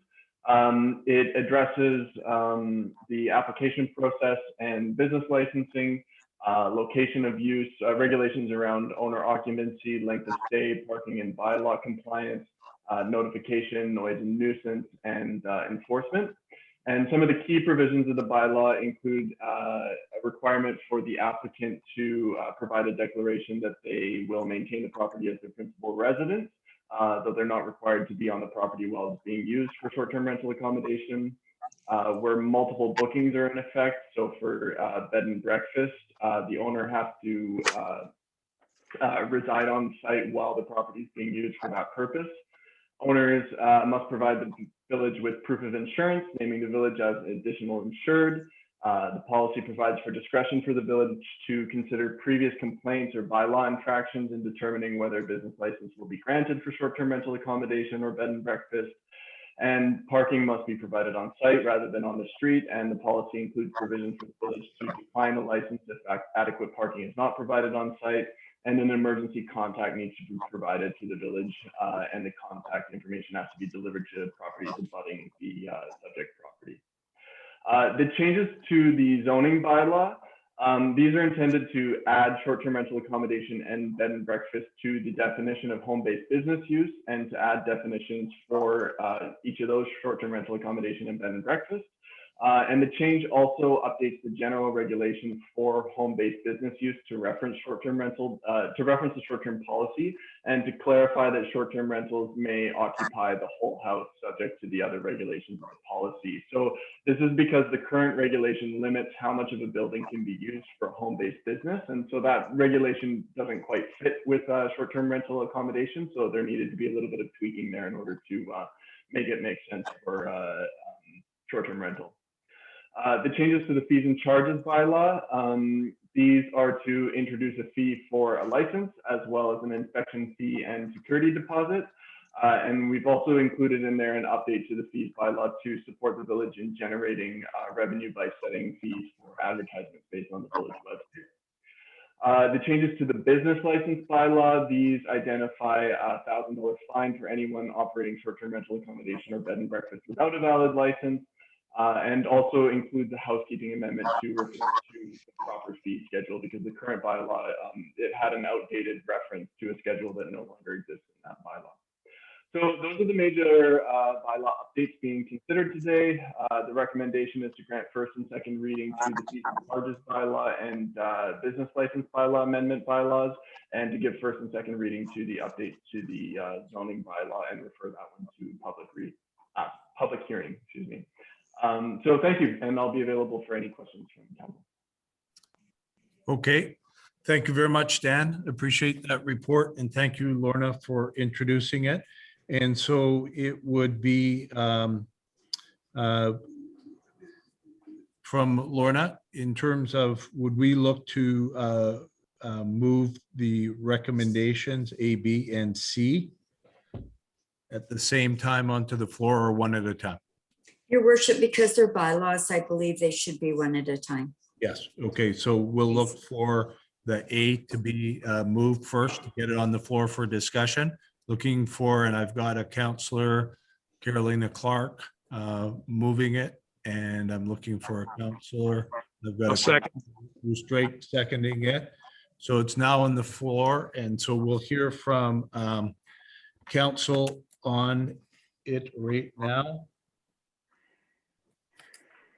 Okay, so any comments by council?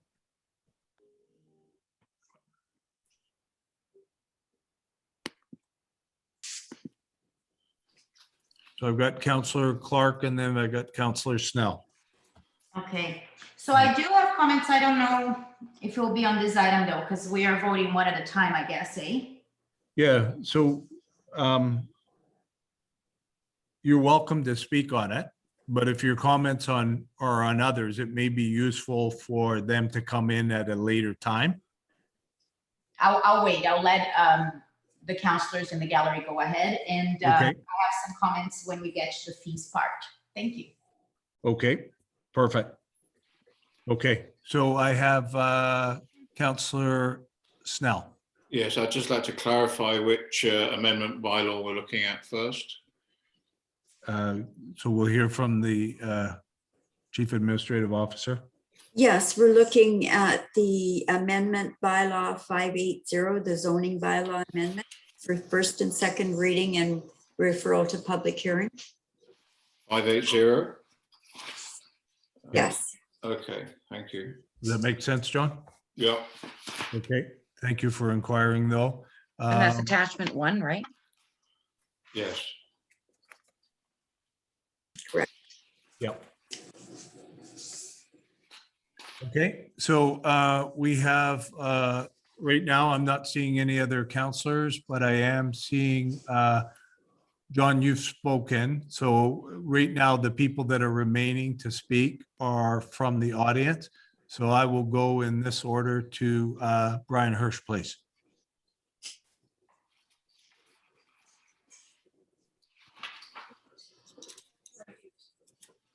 Brian, you're on mute.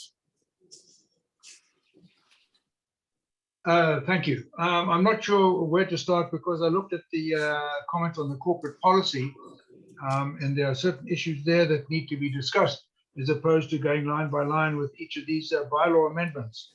So I just need some guidance of how we proceed here. I'm really looking at my item 8.8 on the later on in the agenda. Your worship, the corporate policy has been adopted, so Yeah. it's not on the agenda tonight. Okay, thank you. That would help you. So Brian, there's a motion on the table right now, if you'd like to speak to that. To this particular one, the answer is no, but it will come later on.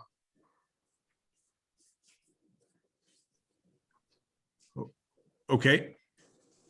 Thank you. Des Wilson? Thank you, Worship. I hope I'm on the right topic here. The owner occupancy, does that qualify for this particular discussion? The rules regarding that? It is for the definitions, Des. Replace definitions in the zoning bylaw. So it's amendment bylaw 580, which is attachment 1. So it is the change in definitions to the zoning bylaw. I wanted to ask the question about residency of owners when they're running a short-term rental. Is this the appropriate place to do that? Okay, Dan. Let's let Dan come on. Just Hi, Dan here. Yeah, it's a bit tricky because these are items that are under the policy itself.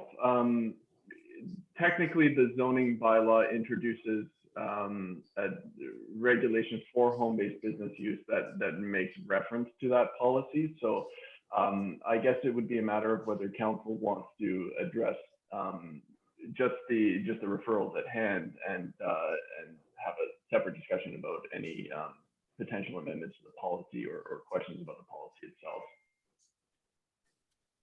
Okay, so council, let me know your sense on that.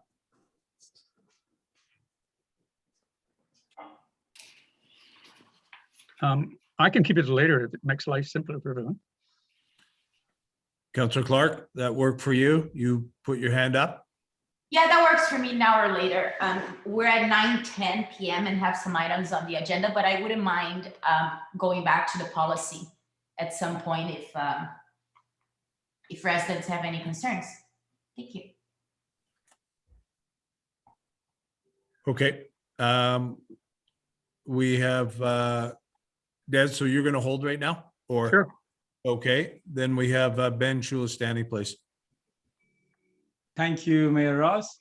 I have a question for each council member, if I may. I would like to know, are you running a short-term rental or Airbnb or a bed and breakfast, or do you intend to run a short-term rental in the future? Could I have an answer to that from each council member? Thank you. So I'm actually, you're asking that question with the inference that the answer to that places someone in conflict. And I don't think that's right connection. So why don't we ask if anybody believes that they have a conflict on this item that's on council. And if people want to come forward and say that, that's fine. Given that, that's also fine. And I don't mind if council doesn't want to have that question rephrased, but I think that's an appropriate question that should be in front of council. I'll just answer his question. No and no for me. Thank you. Okay. Am I up to speak? Sure, you can go ahead. Yeah. I'm going to ignore the last question. I'm looking at the amendment bylaw 580 and wanting to comment on that, because I noticed that when we introduce that, we are also introducing the provisions of section 210. And I think there's a couple of issues in the policy 210 that have been raised before, in particular the item which talks about insurance on a property, and the wording is business in there, as I believe as homeowner insurance has in fact been is adequate for the purpose. So I don't want to see the baby go out with the bathwater, because I do notice that if we need to be comfortable with everything in 210 before I believe we can incorporate it into the amendment bylaw 580. Okay. Thank you for that. Yep. Thanks, John. Okay. Seeing any other councillors on Bruce? Yeah, thank you. Thank you, Jamie. It seems to me part of the problem we have here, is that we're getting into details on something that really comes up at the time of the public hearing, in my opinion. I'd like to hear Lorna's advice on that. I mean, I'm more accustomed to making adjustments at the point of third reading rather than at this stage. Obviously, I think the commentary we're getting by and large is going to relate to the policy 210. That obviously has implications for the items in front of us, but I wasn't anticipating going through proposals for amendment tonight. It seems to me that belongs at the public hearing. Anyway, I'll pause and wait to hear from Lorna. Yes, Your Worship, the corporate policy has been adopted. And so the bylaw amendments and that are being proposed are based on the policy that has been adopted by council. Okay. So if council is of the mind that they would like to bring the policy back for discussion, then that changes this meeting, I would suggest, and we would need a motion to bring back the policy, but with the idea that we have to know why we're bringing it back. Okay. So Council, you've got a motion that's on the floor right now. Does someone want to, it's been moved and seconded. Does someone on council want to give direction to what we should do? Is it a sense to take comments from council? I'm happy to speak on that one. I took the last couple of conversations that there are some issues with the policy. Then perhaps we should be bringing back the policy for discussion. And as our CAO said, that if there are some issues there we're not comfortable with, then it does change the flavor of tonight's meeting. We should bring back the policy and hammer it out there before we introduce it as bylaws. Thank you. Okay, any other councillors on that? If I may, this will put us behind on this. How long would it take to, like, how long more would it take to get this going and adopted if we decide to go back on the policy right now? And I guess my other question would be, could we pass this, send it to a public hearing, and then get the feedback on those now, and then maybe change the policy after if we have to? Or I'm just wondering for timeline here and for the sake of getting things off our table. On the other hand, I want to make sure it's done right too. So yeah, it's a hard one. I would like to ask Dan for his opinion on that, please. Sure. Yeah, I think because they're two separate issues, assuming that nothing, I guess it depends if the bylaw itself being referred to public hearing is, if there were amendments to that bylaw itself, then you wouldn't want to refer that to public hearing. If you were planning to amend it before the public hearing, you couldn't do that. But if you're comfortable with the bylaw itself, but want to revisit the policy, you could refer the bylaw to public hearing and then have a separate, perhaps a special council meeting to discuss the contents of the policy itself. I think that would be the best now for the sake of getting things moved along. I don't know. I'm happy to hear from the other councillors on that too. Thank you. So I have a question through, I'm looking at councillors right now because this is a council discussion right now, if that's okay. And I'm looking at any of the councillors. So seeing no hands. And you talked about it going to public hearing, and then there'll also be a special council meeting to look at the policy. Is that what you suggested? Yeah, I mean, through your worship, the policy can be amended at any time. So council could, in theory, adopt all of the, or at least advance all of the bylaws that pertain to the policy that would enable the policy, and then could change the policy itself either before or after that public hearing takes place. Yeah.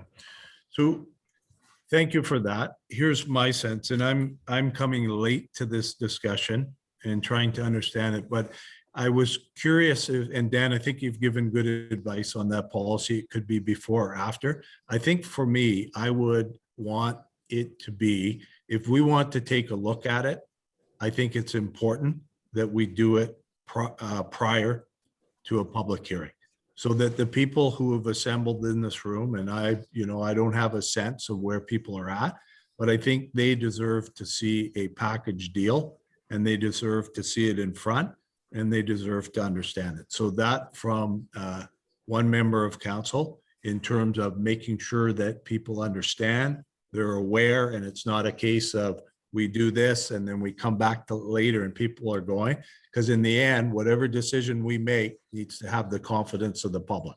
So, but I'm interested, I wanted to ask that question and then focus it back to council to see what they would like to do on that. And I think a previous councillor, and I think our chief administrative officer, have suggested that that if we do that piece, right, that we're going to it's going to delay things a bit. That's correct, because the bylaws now are going for 2 readings at a time. The zoning bylaw amendment does require a public hearing. Yep. And so if the policy would be dealt with at the next council meeting, Yeah. then perhaps it would only delay everything by 2 weeks, but we're still looking at 6 weeks out for adoption of the zoning bylaw, for example. Okay, good. Well, I think that's good. It gives council a time span. So why don't we hear from council what you'd like to do with, oh, sorry. Let's hear from council what you'd like to do with that information and see if we can. Councilor Drake? Yes, thank you. Well, basically, we have a set of questions in front of us that I think we should address. They have to do with the policy. And so I'm with John. I'd like to go back, look at the policy, either agree or disagree with respect to what's been proposed to us here or by any other participants and the other members of the public, and then move on from there. A question for Lorna, though, would it not be possible to act with respect to the recommendations we have tonight, but not go to public hearing until after we've revisited the policy? Thank you.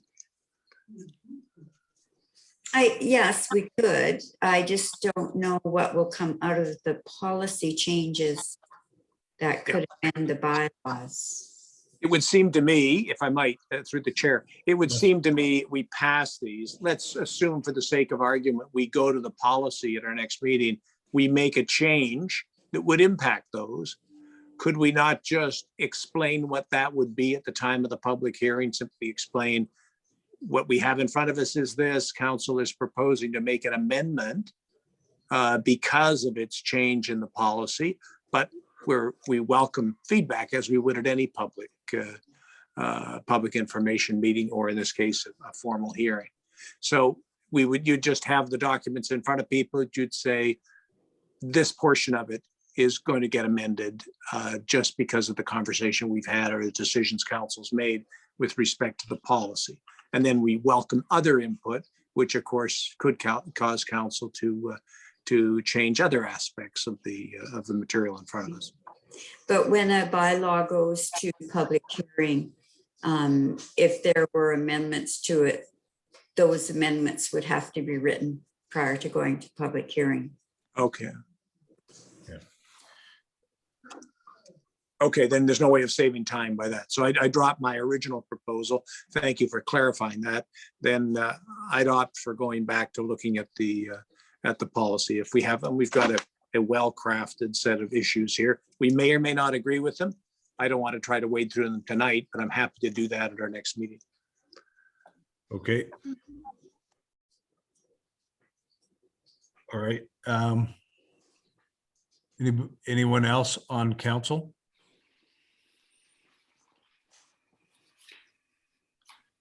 Okay. So council, I think we have a motion that's on the table. It's been moved. It's been seconded. It's now the property of the council, the meeting. So if you want to do something with it, then we need,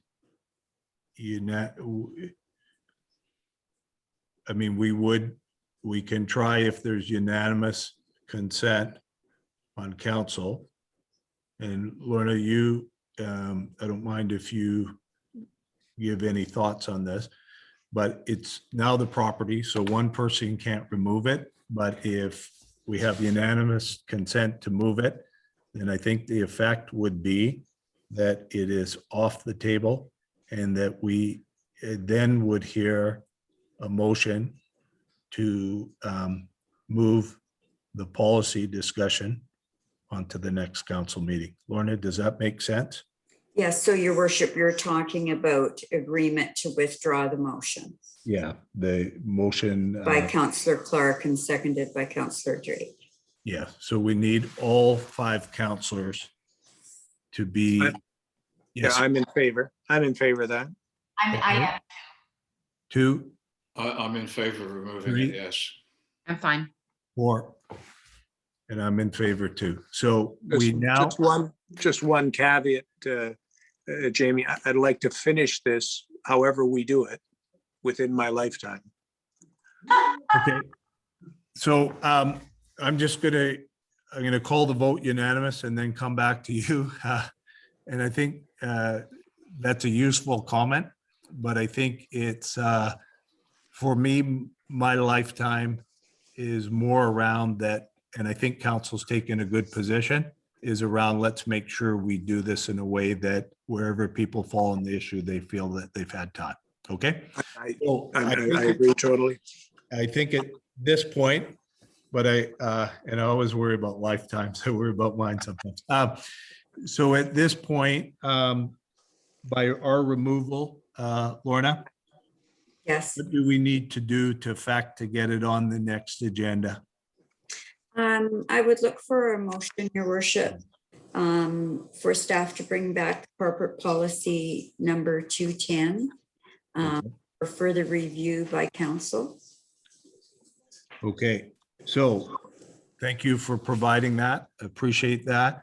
And I'm now going to ask if there's someone on council that would like to move it. And I've got Councillor Clark, and I'm looking for a seconder, and I have Councillor. No. Okay, I'm going to go with Councillor Snell. It was virtually a photo finish. Okay, so it's on the floor. It's on the floor right now for discussion.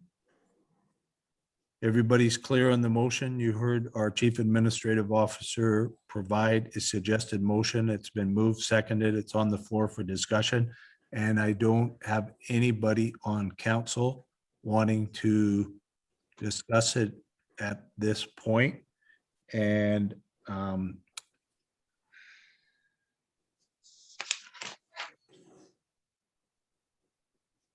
okay, so I believe that what we should do, consistent with our practice, is we should go to the audience right now. Any objection from council? I'm not seeing anyone. So I see I have 2 people, so I'm going to call them the audience, and I'm going to invite Ben Chulistani to make your comment, and then Brian Hirsch, please. Okay. Thank you, Mayor Ross. First of all, I would like to thank Councillor Clark for answering my question, but I wasn't sure why Councillor Snell ignored my question when all council members took an oath when becoming a councillor before a judge that they would declare if they have any interest in a subject. So my simple question was whether each council member has or has not a short-term rental, and whether they intend to run a short-term rental, whether that's the Airbnb, whether it's bed and breakfast, or whatever it could be. That's just my simple question. I would like to thank Councillor Clark, but I would appreciate if other council members also answer this question. Thank you. Okay, and I would be pleased to go first. And I rephrase that question because I don't think it's the right question under the community charter. So I will simply say this: I believe I do not have a conflict. Thank you, Ben. And thank you, Mayor. Yep, you're welcome. And I'm gonna just not require people, but if anybody on council wants to say anything, they're welcome to do it. I see 2 speakers, and they can comment, and then we will go to our next speaker. So I believe I do not have a conflict. Okay, perfect. And then Councillor Drake. Yes, thank you. I just want to say I find it quite irritating that people would raise this sort of issue continuously. Every member of council is well aware what a conflict of interest is. Every member of council has carefully reviewed the legal definition of that and its applicability. And I am very confident that any councillor who feels, or any member of council who feels they're in such a position, will step forward and indicate that they believe themselves to be in a conflict of interest. And that is the criteria on which this sort of thing is specified. It is to be done by individuals who believe they're in a conflict. And I will say, I don't believe myself to be in a conflict here, but I have no intention of answering this sort of question again. I'm well aware what a conflict is. Thank you. Yeah. And I would make the comment just very briefly before going to Brian Hirsch, who's been patient. Bruce, I think you summed that up. And I just want to say, I think it is never easy for counselors as they go through this. But I think what's useful is for people to not be continually subjected to this. So Bruce, good words. And Brian, thank you for your patience. Thank you, Your Worship, and I appreciate that. Am I on? Yes, that we're going to revisit this policy 210 because I think the last time it was looked at was a year ago. So for simple folks like myself, all this jargon and process and procedure about this amending this bylaw to amend that bylaw and so on and so forth, it can be a little bit confusing for the likes of me. The other thing I'd like to point out to, I think our consultant, I don't know whether he has checked with the consistency with his suggested changes to the bylaws and amendments and so on and so forth is consistent with the business definitions.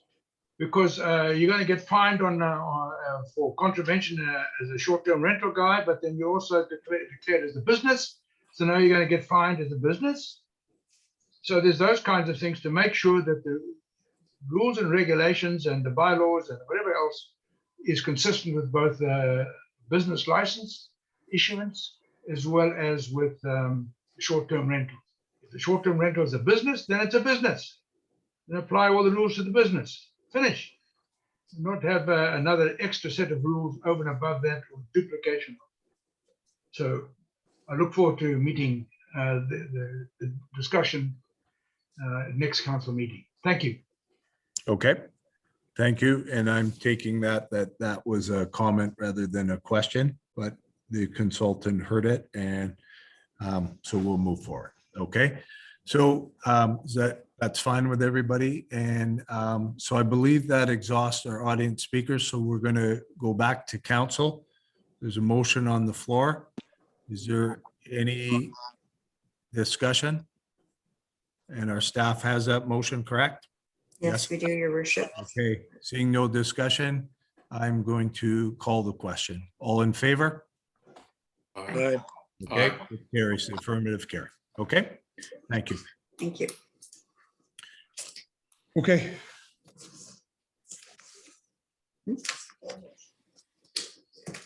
So we're moving forward now, correct? Onto the next item in the next part, correct?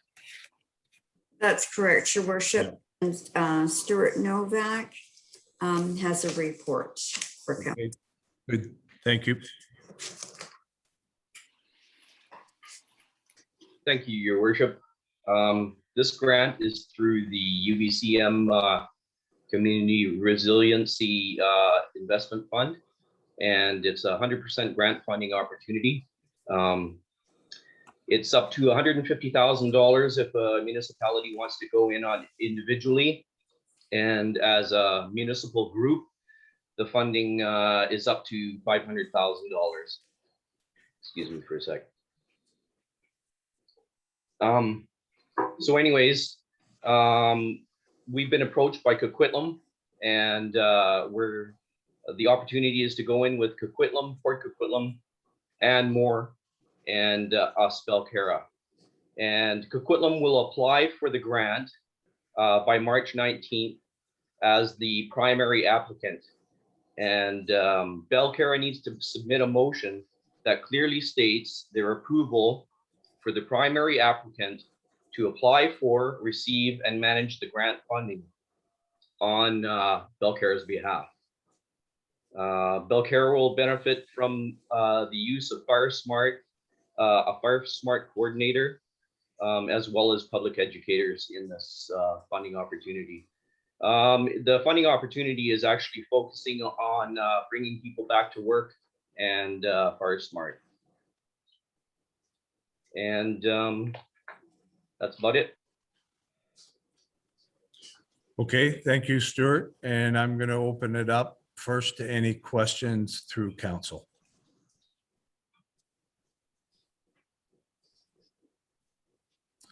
Councillor Clark, if you'd like to go ahead, please. Thank you.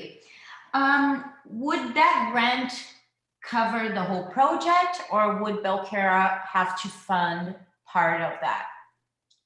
No, so once again, it's 100% grant funding opportunity. Obviously, a municipality has to come out with the budget financing ahead of time. And so when we go in as a group opportunity, it'll be Coquitlam that actually does the budgeting for the whole project. And then the grant money will go to Coquitlam. Okay, so just a comment. I'd like to thank Coquitlam Council for giving us this opportunity, and I will support this motion today. Thank you. Anybody else on council? So I'm not seeing anybody in council. I'd like to speak to this. Thank you for Councillor Clark to speaking for this. This was actually one that was contemplated prior to the last election. It is something that we absolutely need, not just simply one municipality doing it, but all the available, and we're not quite there with all. Before there was a general commitment to do it, but I think this is a very, very good news story for our municipality going forward. So I would like to recognize the work that Stuart's done on this, and I'll hand it back, and I'll look for any other councillors on this. And do we want to let's we could use a mover and a seconder, your worship. So I'm going to find yeah, thank you. I'm going to find a mover and a seconder if there is one, and then so while they're moving, seconder. Carolina moved, I think. Okay, thank you very much.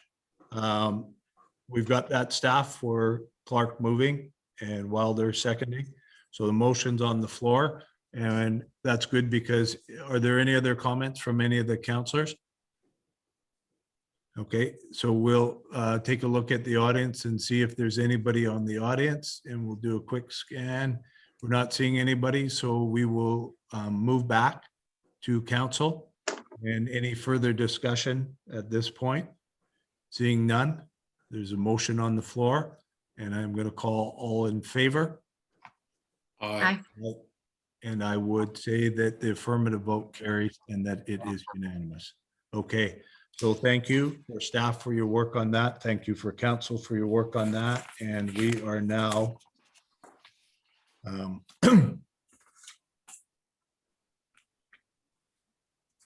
going to, we have the reports from the mayor and the council committee representatives. So I have a report, and I have 2 items on the report. And the first one, I would like to, on behalf of our village, acknowledge the tremendous work and achievements of women in our village on behalf of all of us on this International Women's Day. We have women who have contributed greatly to our village and its residents and to the larger community in Metro and beyond. We have women who have reached out during the pandemic in our village to take care of their neighbors and their friends, to shop, to assist, and to connect people personally. We have women who served or have served in the past on the Sassamat Volunteer Fire Department. We have women who have provided leadership in the past on us being able to gain services such as natural gas. We have women who have worked in healthcare, taking care of us, doctors, nurses, and we have a young person from the village right now who's completing her residency to become a doctor. We have women in the village who have helped us by doing block watch. We have women who have helped us be able to provide absolutely wonderful events for our children and for the people of the village. Halloween, Easter, Belcarra Day. These people come forward and do it. Some make sure their house is available for anybody that wants to come and be part of a celebration before or after. We have people, women that produce the barnacle. And I want to say that this is not an exhaustive list. And I was careful to make sure that I refrain from naming individuals, because we have so many women in this village who do such wonderful things that makes a difference for us each and every day. And I wanted to celebrate that today on International Women's Day. But I did want to be able to end with some names in particular. I want to talk about on International Women's Day, in some places, in some location, there is a desperate need to see women reflected in leadership positions. So it is with pride, and nothing I did, but it is with pride for this village that their first mayor, Verna Barrett, served with such distinction and has created a pathway. And I would also at this time like to name two people, Councillor Carolina Clark, who serves as a councillor, and Councillor Lisa Wilder. And I know that there have been others in the past, but I wanted to talk about those three women for this reason, because part of what we do in leadership and women do in leadership is to provide leadership in the past and leadership in the present. And the leadership from these two wonderful counselor colleagues of mine is not at any point finished. But I think those three capture the hopes and aspirations of why it is important to have women in leadership positions, because we now have young women in Belcarra that live in a municipality where they know it is something that they can, if they desire, they can work for and they can attain. And so I really want to take the chance and the opportunity, and I hope by not naming other people, I haven't diminished their services. I would say that myself and my family have benefited immensely from those names I put out, those people that I put out with attaching names. But I also wanted to finish off with that piece. So I want to thank you for being able to do that. And if I can, I would like to move to my second one. And the second one is our staff. Lorna has done some great work with the health authorities. And the other night we came out and I said in my report that there was some things that we were going to be able to do. And the vaccinations changed a bit. So we pulled back because in the end, we're like everybody in this province. So today, on the day that they announced that 19-year-old people and older can go in and get a vaccine, and that there are places set up and that they will come to their home, and that we will also assist people who need that. I want to say when I saw that sunshine today, it was a special day, because this is exactly what our health region and our province need, is to protect those people that are at that age, provide those vaccines, and do it in a collective way so that we and them can move forward, but in particular, the people that built this province. So I want to conclude my report. Thank you. Thank you, Mayor Ross. That was nice. Thank you. Thank you very much. That really was.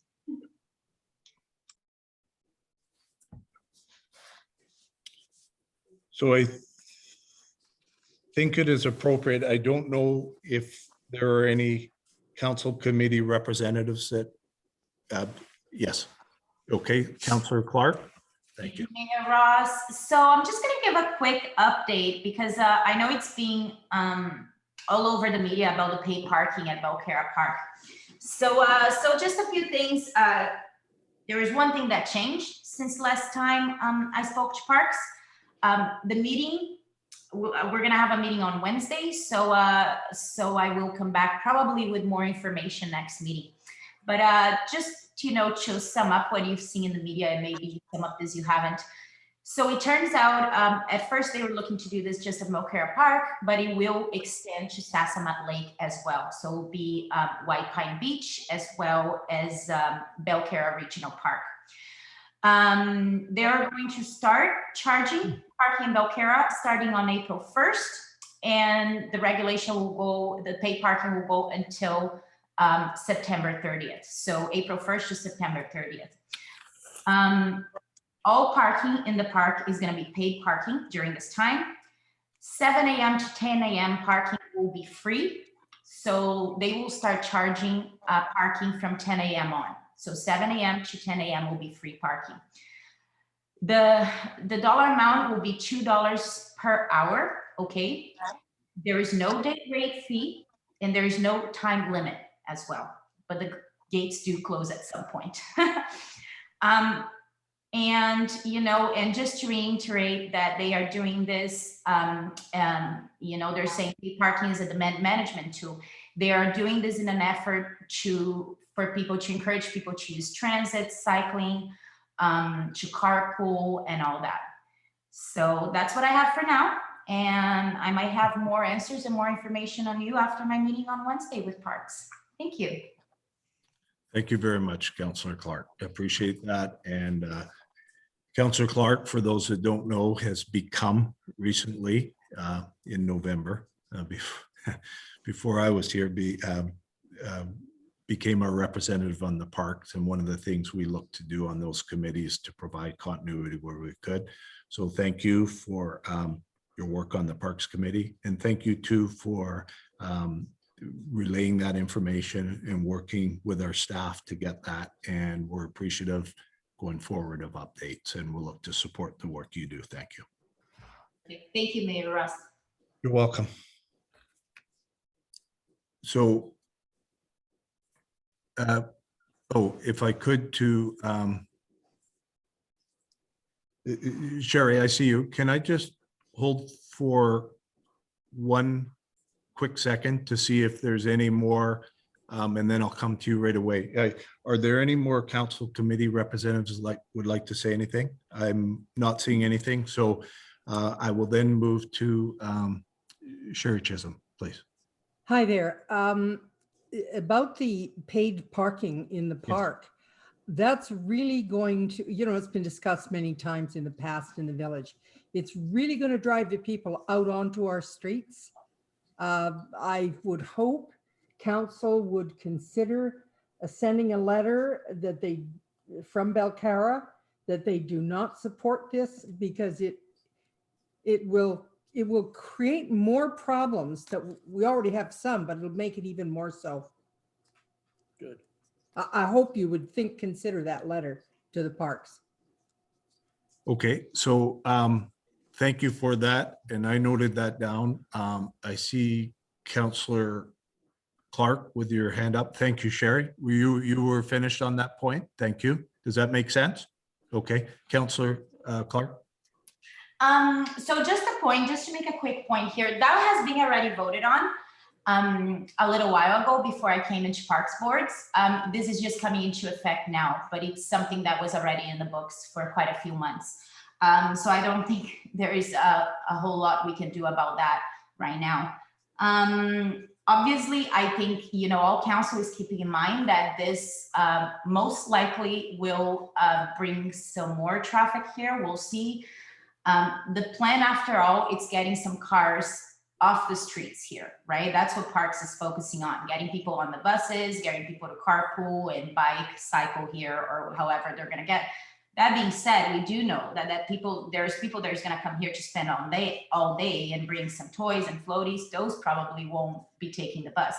But I'm hoping that we will see a decrease, hopefully. That's the idea. We'll see how that goes. But council, we're keeping this on mind as we started our parking conversation in the near future here. Thank you.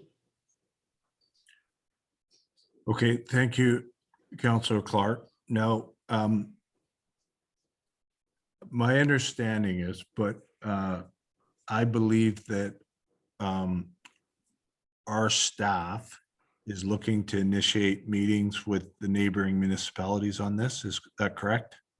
That's correct, your worship. Yes, To A, get more details, yes. and B, understand, and because we certainly got between you and Carolina today some things. And what I'm hearing, and I'll just put this out and maybe we can look to move it forward, but we've had from a member of the audience that council considers sending a letter to Metro that it's going to essentially bring more traffic, and we're opposed to it. So let us take that piece and keep with it. I'm not saying we'll do it or asking council to do it, but that piece about just, there may be a piece I'm hearing that it's a fait accompli, but it may be useful for us to find out what information is there, and certainly look to, even if we weren't to oppose it, to let them know about what the outcomes were, so we could look to mitigate those. But I'm not asking for it to be on the table. I'm just saying, let's move that forward as we gather more information. Does that make sense, council? And it would have to be moved and seconded if we were to do something like that. Councillor Wilder? Thank you. I'm sure Councillor Clark will be discussing this at the Wednesday's meeting, and these are already on the forefront of her discussions with them at how we are concerned, how this is going to impact Belcarra with people coming in. And we will be discussing this as well at our own public meetings regarding the parking. It's been on the books for a long time, and they just implemented it, and nothing we can do about it, unfortunately. But I think Carolina Clark is on top of this with Wednesday's meeting. Yep. Okay. And staff's in on that too, correct? Yep. Okay, good. Thank you. All right. So we are not seeing any more questions or things. So we will move forward on, we have bylaws, and then we have correspondence proclamations. So I have a, we're on correspondence. So I have a motion that can be moved that correspondent items 8.1 to 8.18 be received. So moved. So I've got Drake and I've got. I'll second that. Oh, okay. So that tie goes to the runner. I went to Councillor Clark on that. That's okay. It's okay. Everybody in, any discussion on that motion for 8.1 to 8.18 to be received? Seeing no discussion, call the question. All those in favor? In favor. Okay, and you will see that we have 2 action items that council can put into effect with someone moving, and we have the Honorable Nellie Shin, Member of Parliament, Port Moody, Coquitlam, Anmore, and Belcarra, letter dated February 22nd, 2021, regarding the establishing a national 3-digit suicide prevention hotline to Canada. So do we have a councillor that would like to move that? Move the recommendation. Sir Drake moving, Councillor Clark seconding. It is on the floor for a discussion. Any discussion from council? Any discussion from the audience? Okay, so we will we'll move it back to council, and I'll just make a comment. I appreciate our MP sending this to us, and I understand that this was moved forward unanimously by parties in Ottawa. And I think the issue, particularly in COVID, where we have significant issues around mental health with our people, I think it makes sense to support. I'm going to be joining those councillors who are supporting this, and thank Nellie Shin for her work. Okay. Any other comments? Seeing none, I'll call the question. All those in favor? Aye. Aye. Okay, I think that carries, if I'm correct, unanimous. And then we have item 8.2 from Carmen Jacqueline, Belcarra resident, email dated March 2nd, 2021 regarding possibility of grant money for Anmore Elementary, and that this it would be moved that the Anmore Elementary grant request be forwarded to budget discussions. And so I've got Councillor Lisa Wilder. Did you want to move it or? Yes, please. Okay, and then I'm looking for a second, and I've got Councillor Clark. So it's on the floor for discussion, and the effect of this motion passes would be go to budget discussions. Any discussions from council? Councillor Wilder, did you want to? Okay, go ahead. Yeah, thank you. All of our children in Belcarra obviously have gone to an Anmore Elementary, including my granddaughter. The only thing that's missing out of this letter here is an amount that they're asking for. So that's not clear to me what it's for and how much it's for. That seems to be missing in the letter from what I'm reading. Your worship, generally these grants to schools have been for $100. So I thought I would put it into budget discussions for that amount, but you could specify a different amount if you like. And I just noticed it wasn't very clear, Yeah, and but I certainly support Anmore Elementary. so in terms of affecting this, I mean, I don't know if we could put an amount in, or we could refer this open grant to Belcarra budgeting process and contact our resident and ask if they had an amount. I think often people aren't familiar with what this looks like, so I'm fine either way. What would council suggest?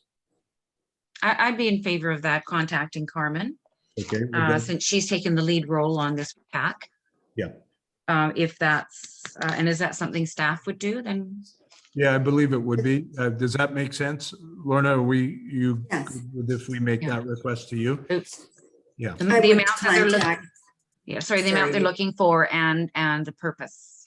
yes, I would contact and find that out, your worship. Mhm. Okay, And thank if you. you want to pass the motion, it's up to you. I could bring it back in 2 weeks, or we could take it forward to budget in 2 weeks. What's the pleasure, council? What would you like to do? I'm good with budget. Okay, so the question is, do we pass it tonight and send it to budget with the amount to be inserted as per staff? Are people fine with that? Am I seeing? I'm good with that. I see 2 head shakes, a thumbs up and a head. Okay, so I think, perfect. John, you're the best on that. So we can go forward and I'll call the question. All in favor? Aye. Okay, thank you. Okay, and thank you for your work on that. And then we are moving to the rest are information items. Oh, Councillor Clark? Thank you. So I was just waiting to speak a little bit on the information items, just a few quick comments, if I may. Sure. Now, so let me, and I don't want to stop you from speaking, but I just want to ask the question to you. Are you looking to make a quick comment and then potentially move the item, or do you just want to make a comment? I just want to make a few comments just about the items in general, and then I can move. I can do whatever you think you prefer. Okay, so if you want to make a comment, but if we're going to action any of these, I would like someone to move in and second it. So, okay. Which item, but we'll go through one at a time because they've all been accepted. So all I'm saying is, Councillor Clark, if you have an item that you would like to make a comment, we'll go with that. If you'd like to make a comment and then move it and seek a seconder, we would ask to do one at a time, just so we're not doing them all. Is that fair? Oh, okay. I had just a few comments about these items, but I'm not gonna really get into it. I just. Okay, so why don't you go ahead and make a few comments? And then if you want to move or second and make an item into an action item, we can then do it, okay? Yeah, I'm not looking into putting on action, but I just would really like to thank the residents that sent some letters. There are some great letters that we got here in support, the pedestrian walkway, regarding the notice of motion for the new docks in Bethel Bay.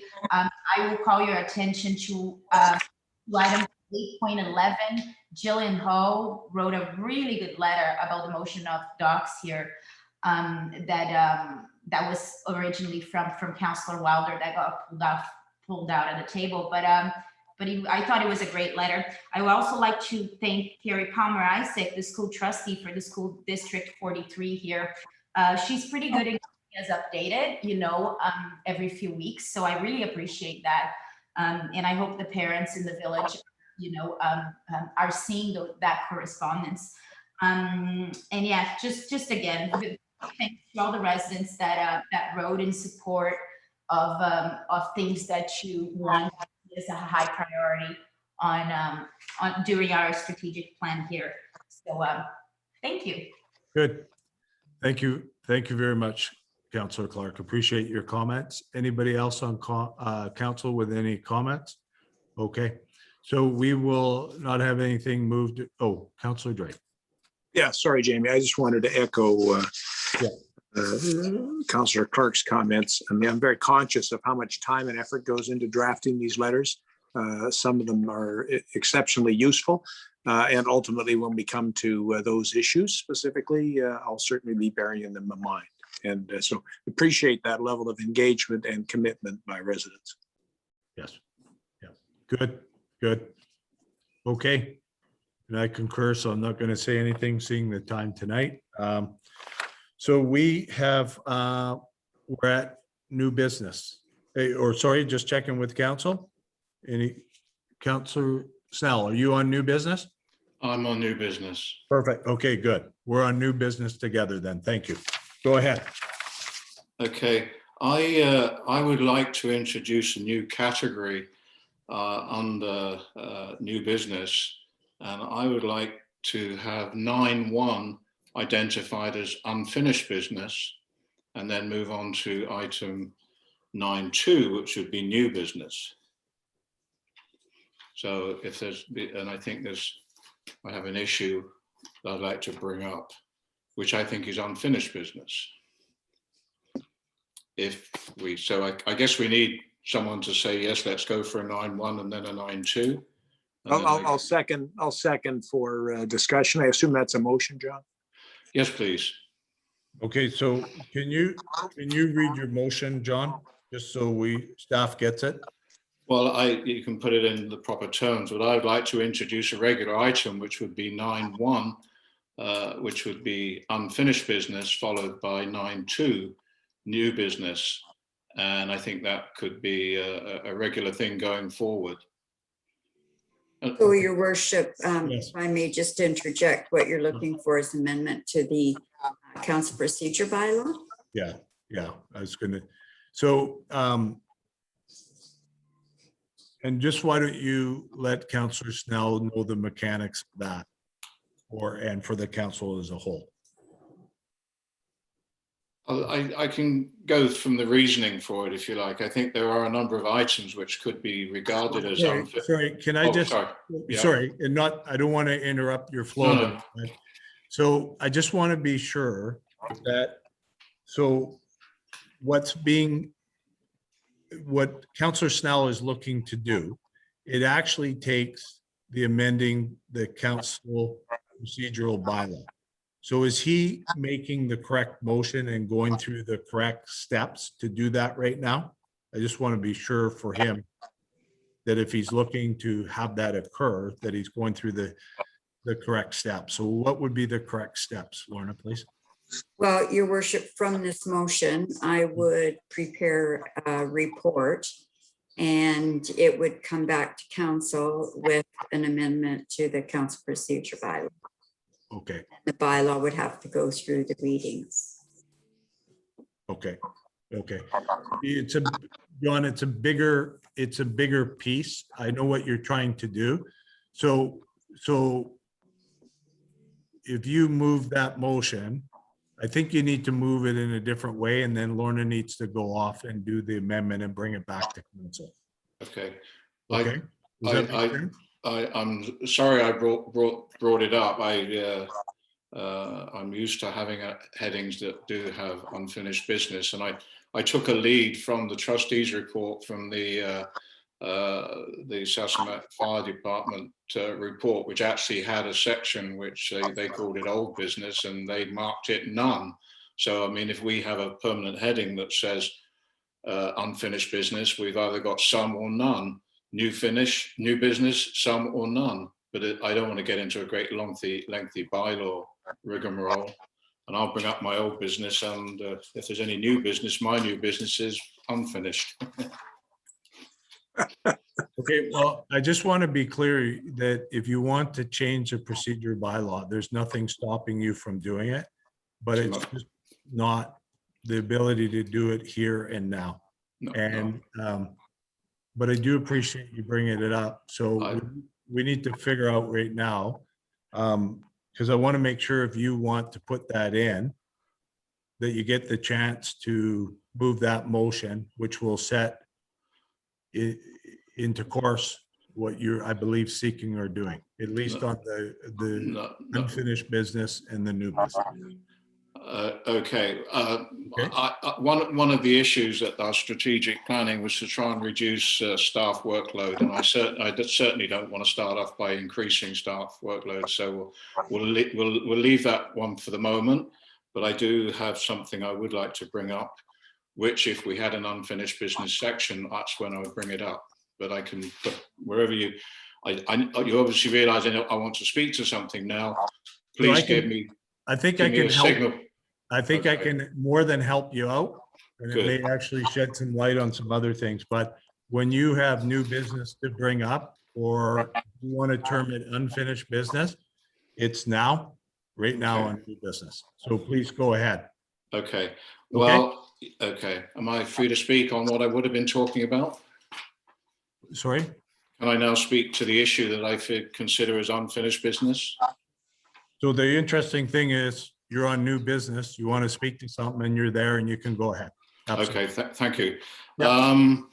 It's been, I believe it was last October that the okay was given. It was a verbal okay given for Chris to start producing manuals and so on and so forth for the water system. Right. That was reported. Councillor Clark brought that up to our attention when we were able to resume business, but with a full council, that in fact the go-ahead had been given way back several months ago. In our meeting of February 22nd, we, again, a verbal report, nothing in writing, indicated that a standing operating procedures manual was being drafted in conjunction with our village operators, and that was going to be including a water supply checklist. Now, I think it's time we saw something in writing, and I think we should hope to see at least a draft of this new manual and everything else that goes along with it in fairly short order, even if it's in draft form, so that at least our council lead and a couple of people from the water committee could at least take a look at it and make sure, hey, we're heading in the right direction here. Because as I say, it's going on and on and on. It is urgent. It is important. Thank you. So I would like to think that we've got something positive to read within, certainly by the time the next meeting comes up. Thank you. Thank you. Okay. Anybody else on council on that?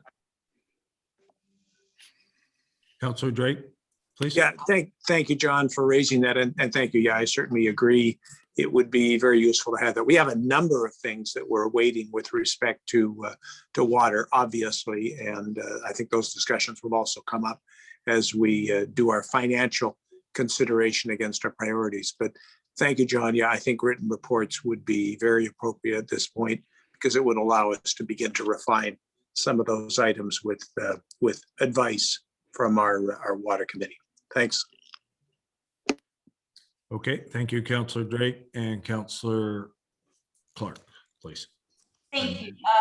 I echo Councillor Drake's comments from bringing this up, and I do agree with the unfinished business part on the agenda. I think it makes sense. Every other meeting I go to in other committees, I see that. Thank you. Okay, thanks, Councillor Clark. Councillor Snell? Yeah, am I led to believe then from your comments, Councillor Drake, that in fact pen has been put to paper with regard to the manuals with our crew? No, not that I'm aware of, John. I simply don't know. No, I meant to, maybe I misspoke there. What I was intending to simply say was that, yeah, I also would like to see a report in writing and would like to see a draft, because that then allows the water committee to offer its suggestions and comments. Okay, thank you for that clarification. Yeah. Can I just say, I meant to ask earlier, and I'll take this opportunity to insert it, with respect to the issue of unfinished business and new business. I take it that there is no restriction on inserting what you consider unfinished business into the new business section of our agenda. And if that's the case, I would fully agree that we shouldn't ask Lorna to do any report. Thank you. So I'll just ask that question. I guess it's to Lorna. Yes, Your Worship. I would just say that, for example, when we talked about the corporate policy for short-term rental accommodation tonight, you might consider that unfinished business. It will come back under reports. So those types of things come back under reports, and definitely new business can bring up old business or unfinished business. Those are, they may be terms that are used on some agendas, but not very often anymore. That will become, in my mind now, it'll be John Snell business now when we get to that part of the agenda. The interest, yeah. Yeah, okay. Yeah. Perfect. If we don't have to do any amendments, I think that's perfect. Yeah, so whatever, I think that was my point, whatever John wants to do can come under new business, and it's also open for other councillors to put it under new business too. And it's a piece that's been there and it's been used in the past quite successfully by people to not only have new business, but also put in notices of motion if they desired, and allowed a single councillor to move something forward to meeting and then see if they could seek. So there's a lot of things that can be done right now. And I'm always appreciative, and thanks, John, for your things. But I think on this one, new business is going to be the place where a lot of people are going to do business. Okay. So we're now, are we okay on that? Yes, we are. Thank you. Okay, council, we're all right on that, because if we are, then we wouldn't move to public question period.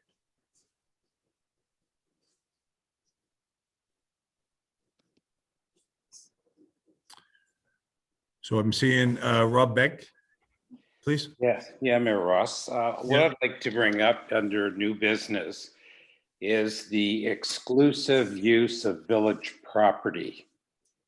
Okay, can I ask you a quick question? Sure. Is that on our item right now?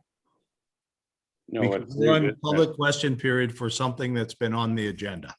So if I would ask you to focus your comments on something that's been on the agenda, and I am not under new business. You want to focus on the agenda? How is that possible for new business? No, we actually, new business is a council piece that they use. So if you want to, and I'll tell you what, I'll just come as a delegation. It'll be much easier. It'll be much easier. That's fine. Okay, that'd be great. Thank you. Okay, I'm going to go to, Councillor Clark, did you have your hand up and it's down now? Yeah, it's down. I was just gonna say the same as you did, Mayor. The new business is for councillors, not for the public to bring new business, but Okay, thank you. Looking forward to that. Okay, so thank you very much. And if I could, I'll go to, I believe Sherry Chisholm or Jim Chisholm, one of the two. Thank you. Thanks for your comment. It's me, yes. Yes. In the past, Yep. at council meetings, the open question period at the end, it was ruled that it did not have to be anything that was on the agenda. When did that change? It's obviously changed now, but when? We could Well, discuss anything. it is changed because we brought it up as a new council, and there is a new council that is functioning. Yes. And so we're asking, consistent, we're going to the audience, looking at a whole lot of things, but we're asking people to focus on things that are on the agenda. So you have changed it. We have changed it. It is a new council, and you reflected the council from before, and you are going to see from time to time that there will be changes. We came out and said last week, we need to collectively do some things to be able to run meetings that are fair for everyone. Well, I don't think it's fair. Okay, so here, I'm going to actually let you make, even though I'm speaking, why don't you go ahead and make your comment? Yeah, I feel that allowing people to bring up subjects that they would like to discuss, it's what this small town council is about.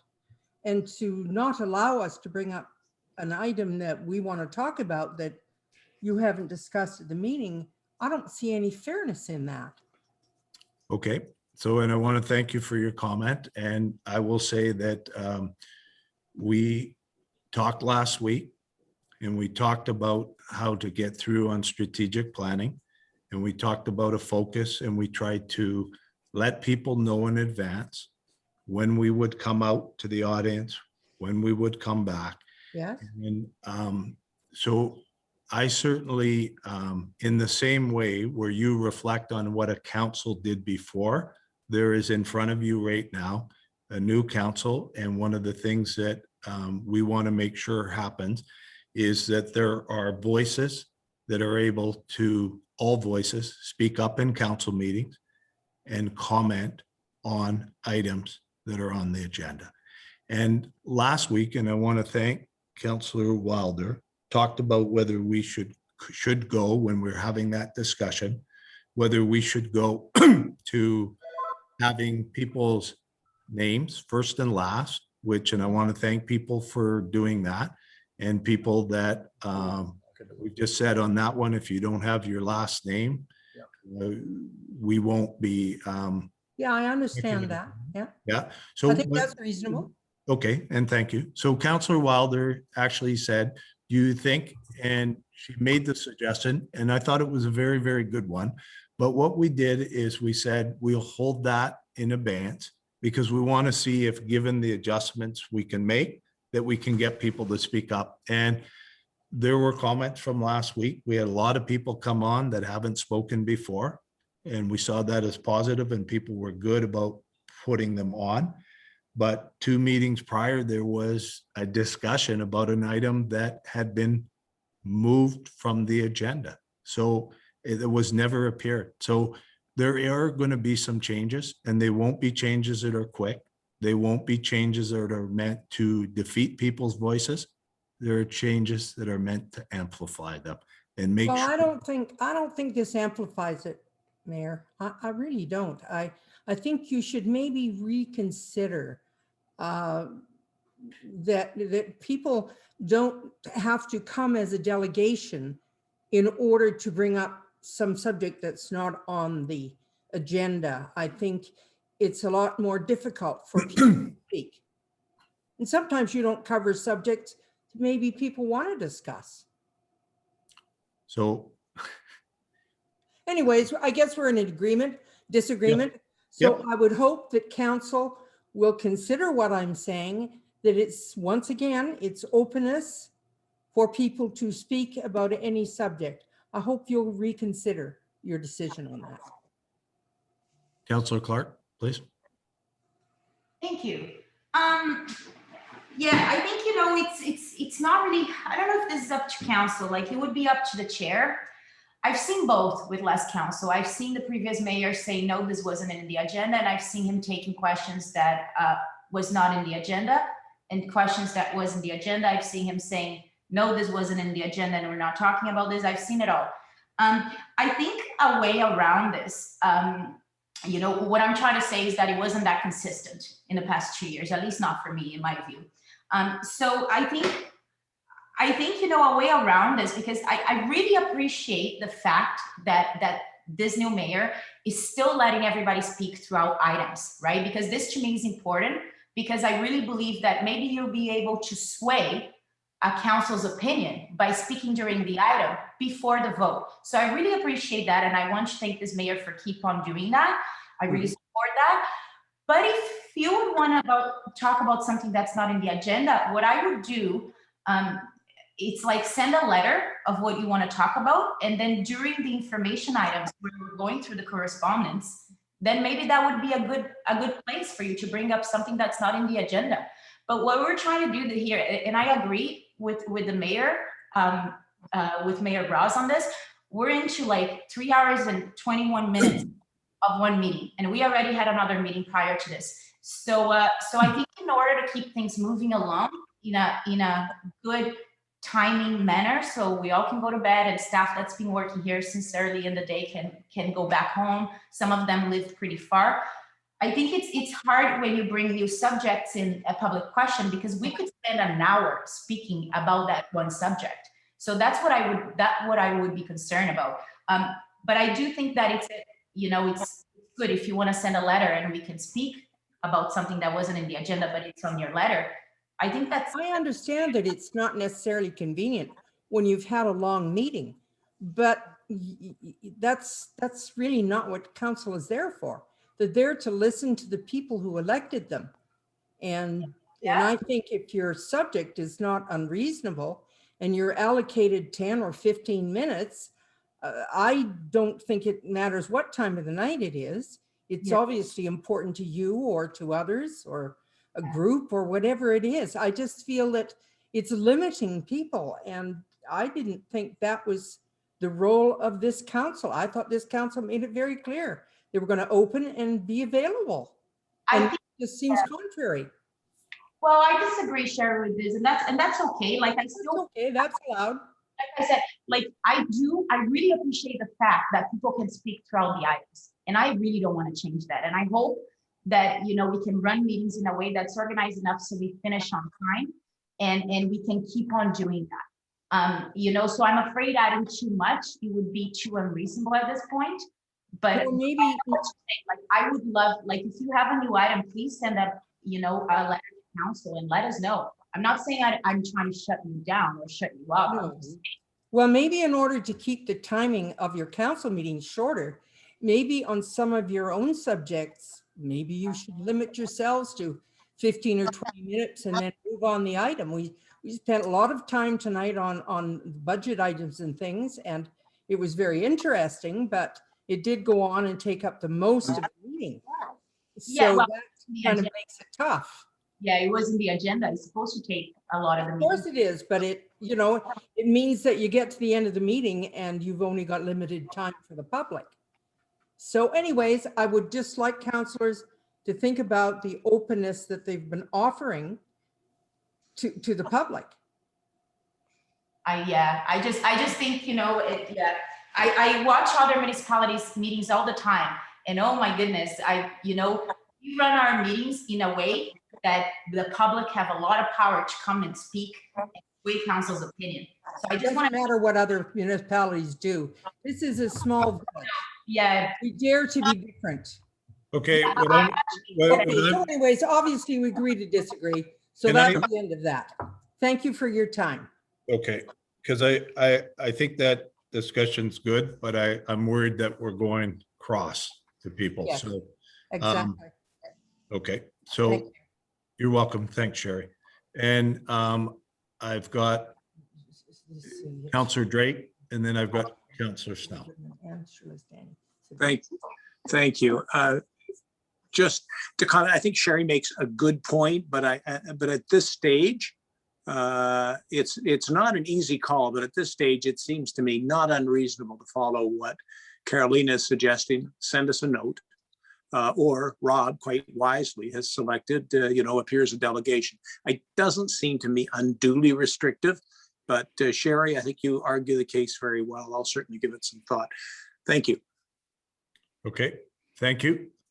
Councillor Snell, please. Yes, I hate to throw in on this one, but I believe the perception that public question period is exactly that, when the public can ask a question of council. And I don't think that's unreasonable at all. But I do think there could well be an issue that a villager could raise that could well be touching on other subjects that are already work in progress. So I don't think there'd be any harm personally in hearing what the issue is about. And if it is something that is work in progress or something that's intended for council to deal with down the road, then we enlighten our villager to that effect. But I personally, I'm under the perception that public question period is just that, a public question period. Whether I'm sorry if it goes contrary to your views, but there we are. Thank you. Okay, thank you. Okay, any other speakers on this? Okay, seeing none, I would like to thank everybody for coming tonight. Thank you for your contributions, and we would look forward to a motion to adjourn. So moved. Okay, so on the floor, all in favor? Raise. Aye. Aye, good. Thank you very much. Thanks to all the audience. Much appreciate everyone be here. Thank you. Well done, Jamie. Thank you. Yep, you're welcome. Thank you Take very care. much. And Lorna and staff, drive home safely. I know you've got a long Good drive. night. Okay, good night, everybody. Thank you. Good night. Okay, thank you.